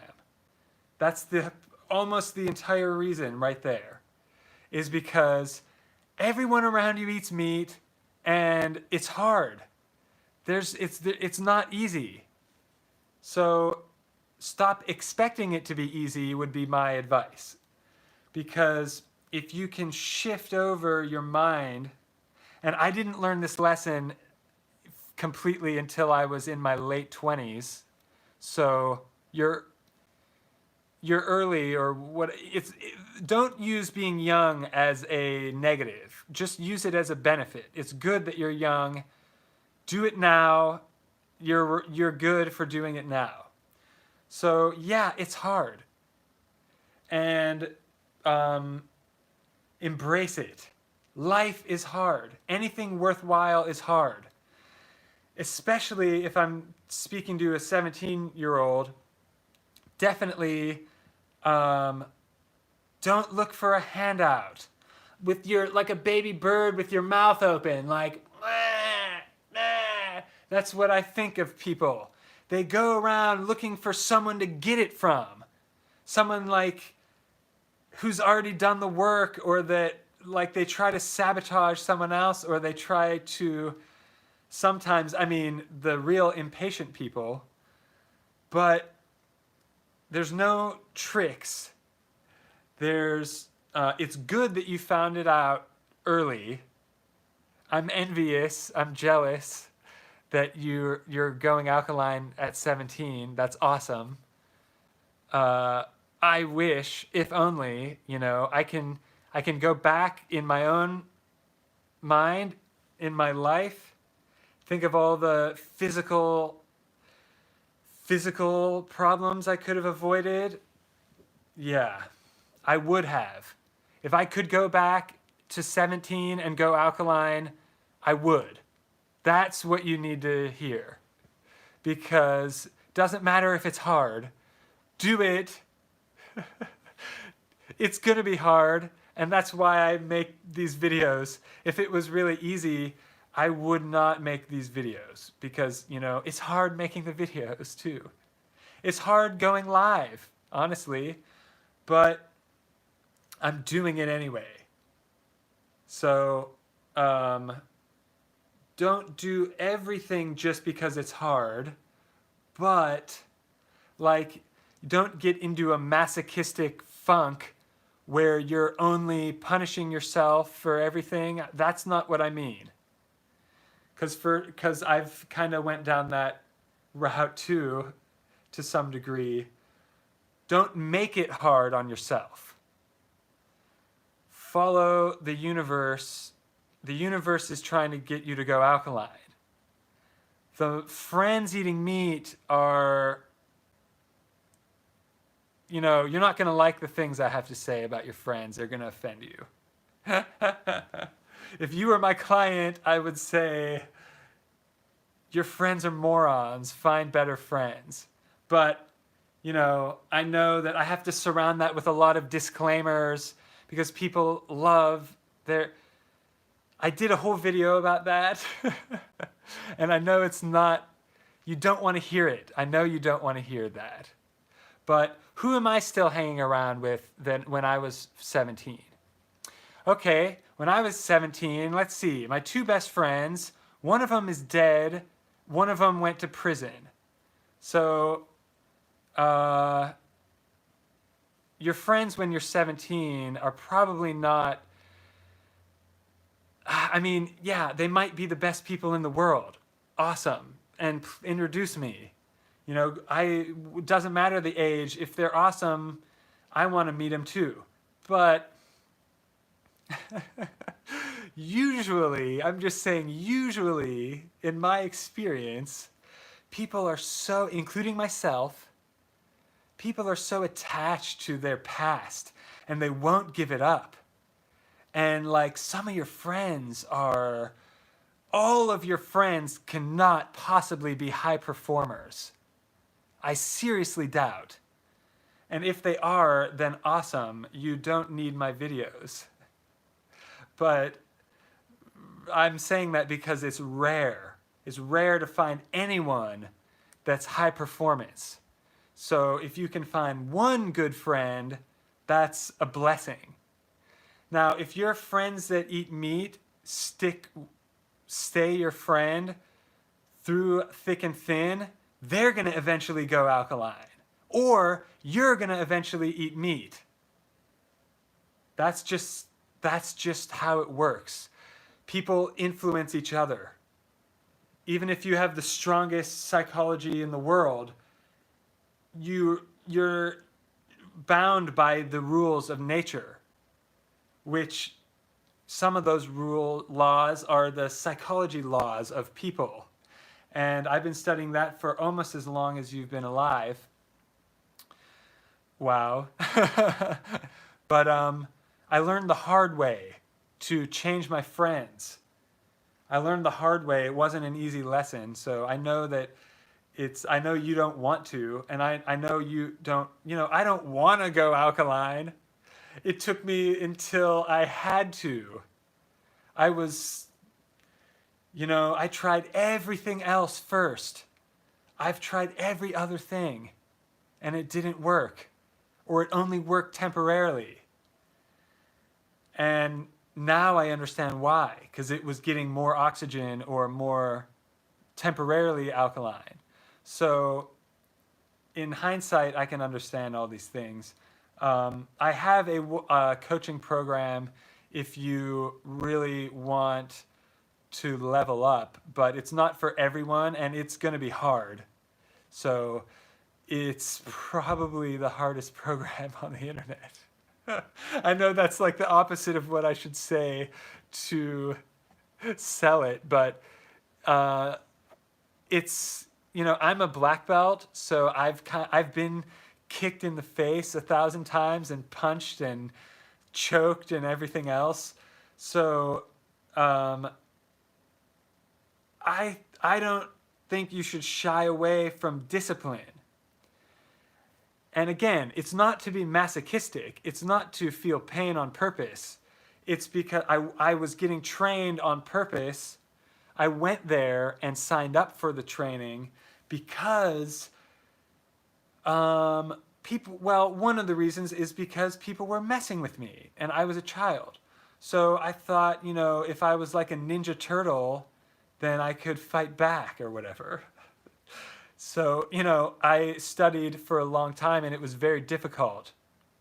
But that was years and years and years ago.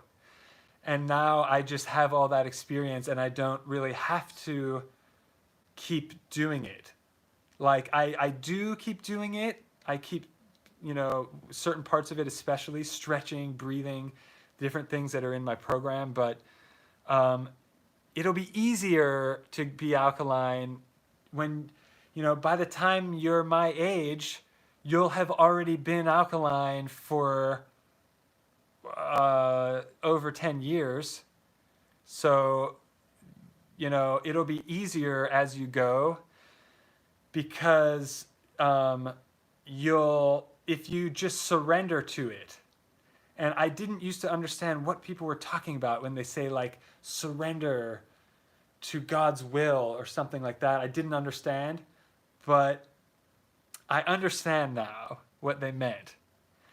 Because in a certain way, you have to realize, this is going to sound a lot harsher, but keep an open mind.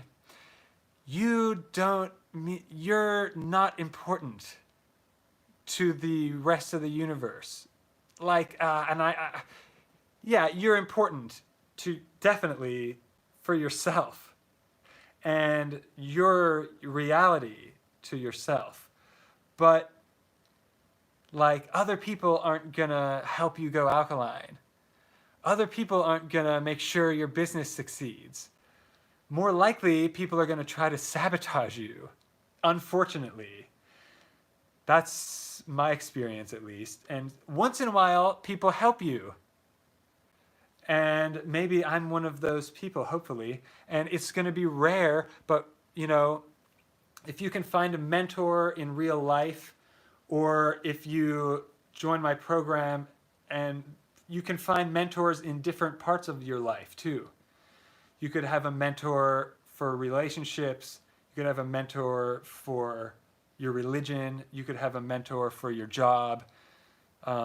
That's kind of an old-fashioned thing that people don't really do anymore, but I think is really, really important. So seek out a mentor.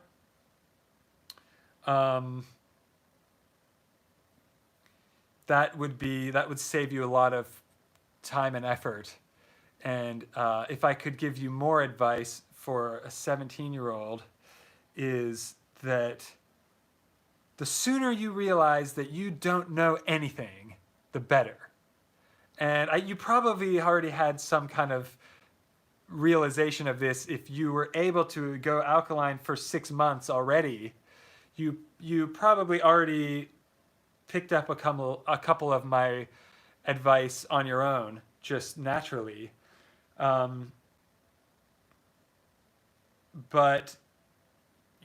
the internet is wrong about almost everything. What you learned in school was wrong, systematically. And the sooner you find this out, the better. And I know I'm ripping the Band-Aid off right now. Sometimes it's sugar-coated more than others. But I've been live for 120 minutes. Is that 2 hours? So I've been live for 2 hours, so I'm at the point where I'm just really direct. Because I feel if the people have been watching this long, then they're probably not just trolls passing through. They're probably really interested. So the sooner you realize that the universe is going with or without you, and it's going to keep going with or without you, now it's up to you to try to live. No one is going to come, other than me, no one is probably going to help you with your health.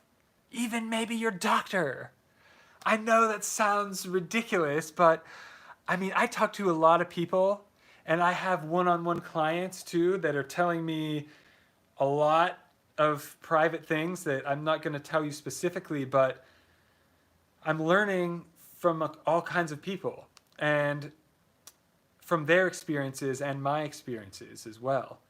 And it's weird to me how some people will go to a doctor year after year after year, getting bad results, and won't listen to what the doctors say, but they keep going anyway. What? I don't get it. I don't get it. I don't get that. So for me, as soon as I find out something is not working, it's gone. Gone. I mean, you have to have no tolerance for BS and nonsense. And there's so much trying to distract you. There's so many products out there trying to sell you. You don't need any of it, mostly. I mean, 90% of it is unnecessary. It's a luxury. People think they need things that they don't need. People think they need electricity. No, they don't. Yeah, they might need heat. Yes, that's true. But people think they need internet. No, they don't. You know, people think they need meat. No, they don't. So everything that the society is shoving down your face is wrong. Almost all of it. In my experience, and you know, I played their game. I went to school. I went to the public school. I got straight A's and was a good little boy. Well, I wasn't a good little boy, but I played their stupid game. For what? What did I get out of it? Nothing. Then I went to university. I guess I didn't learn quick enough. I played their little game again. Now they got my money and I got screwed because they tricked me into going into university. What did I learn there? Less than I learned studying by myself. But, you know, I'm not as bitter as I just sounded, but what school teaches you is wrong. And unfortunately, when I say that to some people, they get mad.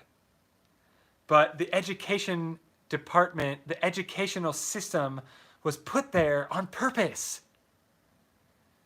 Is the educational system natural, growing on a tree? No. Where did it come from? Who made it up? The government? When does the government ever know what's best? Never.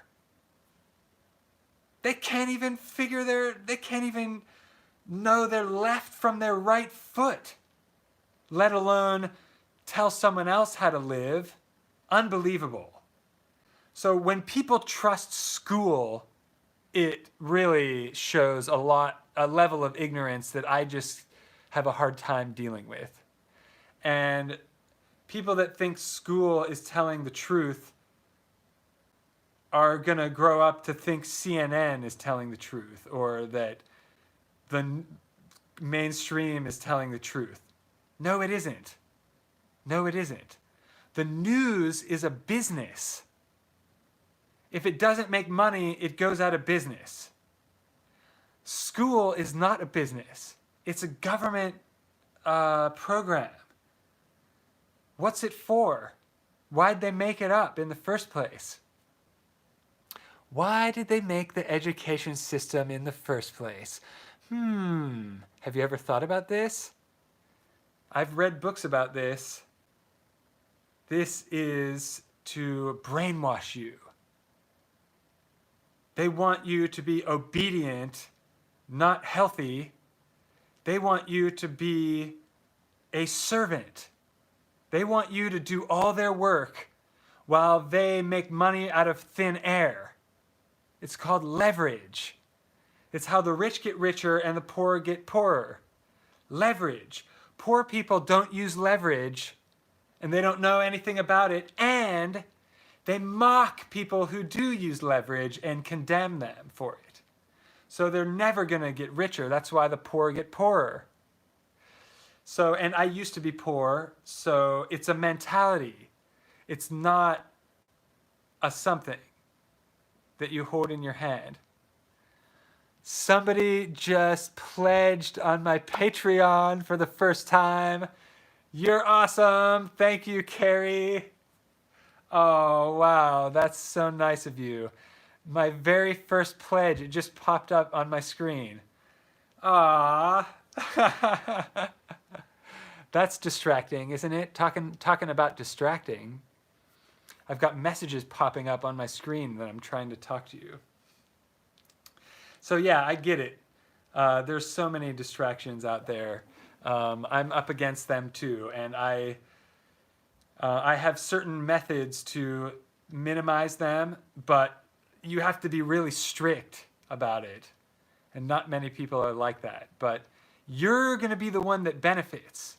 So out of anything I talk about in my whole channel, you're going to benefit from following it, not me. So I just am putting it out there, but you're going to have to actually do it for it to work. And a lot of it sounds nice, but then when you try it, it's hard. So I appreciate your question, and I respect you for asking, and I respect you for going alkaline so young. Good work. So just like I said, to recap, and then I'm going to sign out because I've been staring at the screen too long and sitting in one place. Sitting is the new smoking. Have you heard? My low back knows. I'm going to have to do Kundalini yoga after getting off of this live to recover myself. So keep going. I mean, going alkaline is the best thing you could probably do in life, so you're on the right track. Everything else is just...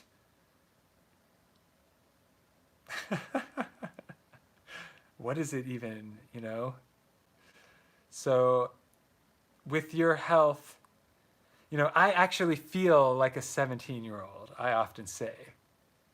Because when I was 17, I was just so passionate and energetic and everything, and I'm like that again after being healthy. I feel younger in the good ways, not the bad ways. The bad things about being young are that you don't have experience, so people try to take advantage of you, and it takes you a while to figure out that almost everyone is full of it and tricking you. I know that sounds very pessimistic, but I'm from a really crappy area, and I think that in some ways I was lucky to grow. It's like a jungle in some ways, where just it's everyone for themselves. And where I'm from, they don't really encourage each other. They don't say positive things to each other. They don't help each other. They're not healthy. They're not supportive, like I said. It's just like everyone is mean to each other because they think it's funny. Everyone treats each other like crap for some reason. And there's no successful people. Go figure. You know why? Success leaves clues, is I've heard several people say. And successful people won't hang out. Well, successful people won't hang out in general. But especially successful people won't spend time with losers. And I know people get offended when I say losers. And, disclaimer, I love everyone. And everyone is equal as a human being. However, I'm using this language to convey a point. So even when I call someone a loser, yeah, they could always change it around, but I don't want to be so politically correct and never say anything offensive, because some people are losers and someone needs to be blunt about it, because we're just getting lost in this. The society has been lost and wrecked and hijacked. It's been hijacked and taken over on purpose, but that's another thing. I could talk about that for that's another conspiracy, and YouTube would probably penalize me for talking about it, because they can tell what I talk about and they can choose to show it to more people or not. And that's how it works. So I appreciate everyone watching. I appreciate everyone that gave thumbs up. Thank you so much. And I'm going to sign out here. I'll give you a minute to ask any more final questions, because I know I really went for it on that last question. So I know I unloaded a lot of different advice on you all at once. Let me know if I need to clarify any of those things. It makes me excited to give advice to a 17-year-old, actually, because in some ways you have a lot of the same abilities as an adult at that point, but in other ways you're not an adult, because your brain hasn't developed yet. And if you're a man, your brain isn't fully developed until you're 27 or 28. If you're a woman, until you're 24, 25. So people think like, oh, I'm 18 now. I'm an adult. Okay, good luck, moron. Have fun getting tattoos and smoking cigarettes or whatever was your program to do. That was done on purpose because if they keep it from you long enough, then they can hook you on it permanently. But I would advise, if you, since you're 17, my advice also would be don't drink alcohol. If you're already going alkaline, then you're already good. So that's something that you're not missing out anything. I see weird comments on people's videos sometimes. I research some people's videos to make my own better videos, but I also watch certain things going on around the world, and some in the comments sometimes are fascinating about how I saw the other day about someone said they don't drink, but they're having fun watching the video or whatever. The person was drinking in the video. And like there were a whole bunch of replies to that comment about people were like, oh man, that's so sad. You can't drink. Like, oh man, blah, blah, blah. And it's like, what? I don't miss drinking at all. Not even 1%. What is that like? That is a trick. It's the same trick they do with vegans in the mass media. And I wasn't vegan before. So I remember making fun of it. My sister was vegan 20 years ago or something. And I made fun of her about it. So I get it. I get both sides of that. And I still make fun of vegans anyway. Most of them aren't even healthy. What are they even doing anyway? But I'm just trying to keep it entertaining. So the media does the same thing with vegans. It's reverse psychology. They show a vegan in a movie, and then they show all that person's friends making fun of them. And then they always, in every time, they pretend like the vegan is missing out by not eating meat. And it's like, that's totally missing the mark. I don't want to eat meat. Are you kidding me? I would tell that person to stick it where. I don't miss it at all. And it's so condescending. And it's a mind F. It's a mind control tactic. That's not just in a bunch of movies randomly. I could do a whole video on Hollywood and mind control. Because I've actually written a screenplay years ago, so I know I've acted before, not in a movie that you or anything, but I understand behind the scenes of how they make movies and what they do to write the script, and it's a formula. It's literally a formula. They the beginning scene, opening image, the next thing, within first 5 minutes, such and such has to happen. Within about 12 minutes, they state the theme. Within about 20 minutes, they go to the second act. In the second act, the whole act one gets flipped upside down. You can go through every single movie almost and do this, especially Hollywood. It's so now I can't watch movies anymore because I know the formula and I can guess everything that's going to happen because I've written one, and in the process of writing it, I had to learn how they're written, and that it ruined it for me. It ruined it for me. I can't watch them anymore because now I know everything that's going on. And what you need to understand with movies and media, every single thing you're seeing is there on purpose.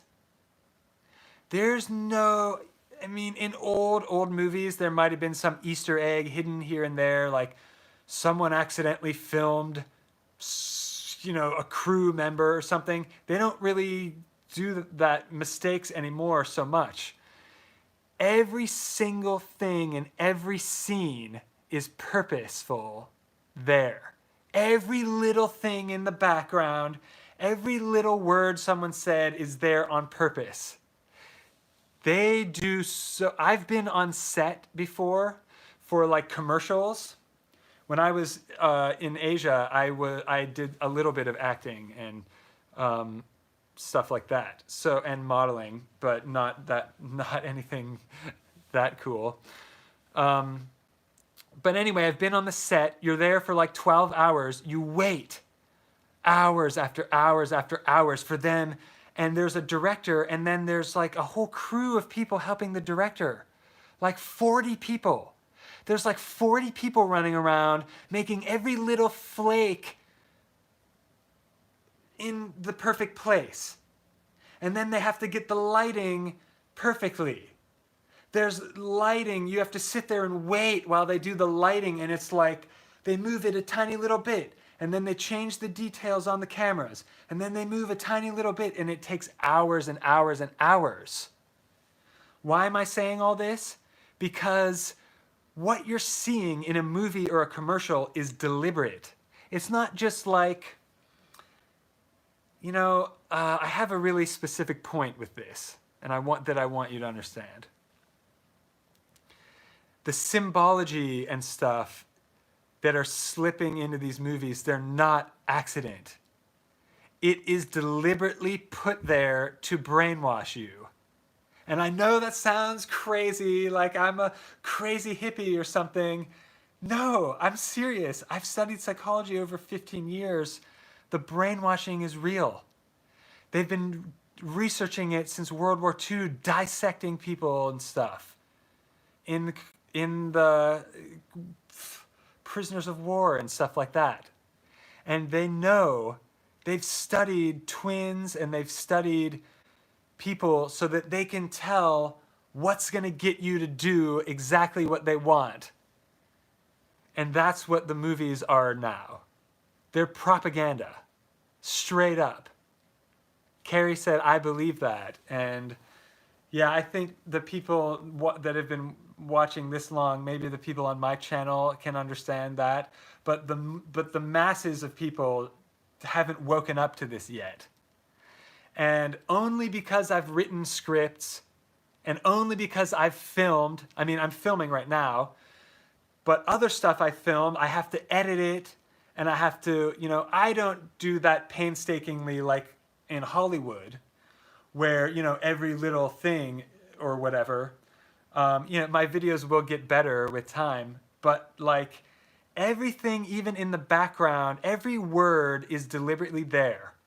And once you understand the formula of movies and that everything is purposeful and that you understand the different tactics of how to brainwash people, then when you watch a movie, you'll be like, I can't believe they're doing this. I can't believe, I would go through a movie with you and I would point every spot. If we had more time, I would show you. And I want to do this with reaction videos to, amateur YouTube videos aren't necessarily like that because they didn't probably write every single word. And, my videos aren't scripted at all. I have some bullet points, and then for the last hour, I've just been going for it, improvising. Some people write theirs out. I don't know. That sounds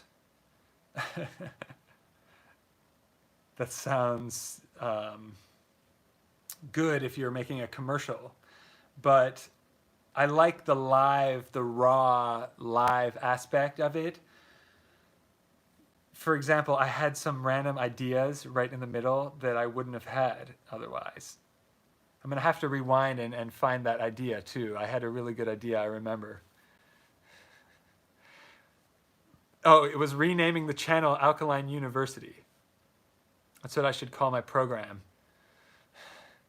Just made it up right now. It's copywritten 2021. All right, well, I have to get up and move my body around. I could keep talking forever, but I need to run around. So I'm going to stop the video and take care of my physical human body that I'm attached to. So thank you so much for watching all the way to the end. I appreciate all the thumbs up. I appreciate the feedback and the comments. I'm going to keep coming out with these videos. Right now, I'm going to do 5 a week. See how long I can do that. If I can do it for the rest of the year, I will. And I plan on going camping and going on some kind of excursion. It won't necessarily be vacation because I don't have a job right now. And I'm going to do the same thing. Camping is going to be cooking and filming it and the other stuff that I do. So not much will change other than I won't have internet to go live, I think. So I'm going to have to plan in advance. If I do take a week off of the lives, I'll try to have 5 pre-recorded, but I want to make this show a new thing, a regular thing. This is number 4.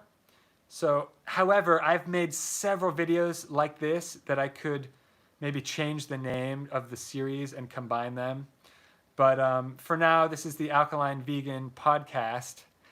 And we're going to keep going with it because I think it's pretty good so far, and I need more watch time to monetize the channel. So that's my selfish reason, and my what I'm giving you in return is as much as I've learned my whole life. So I hope it's an even trade.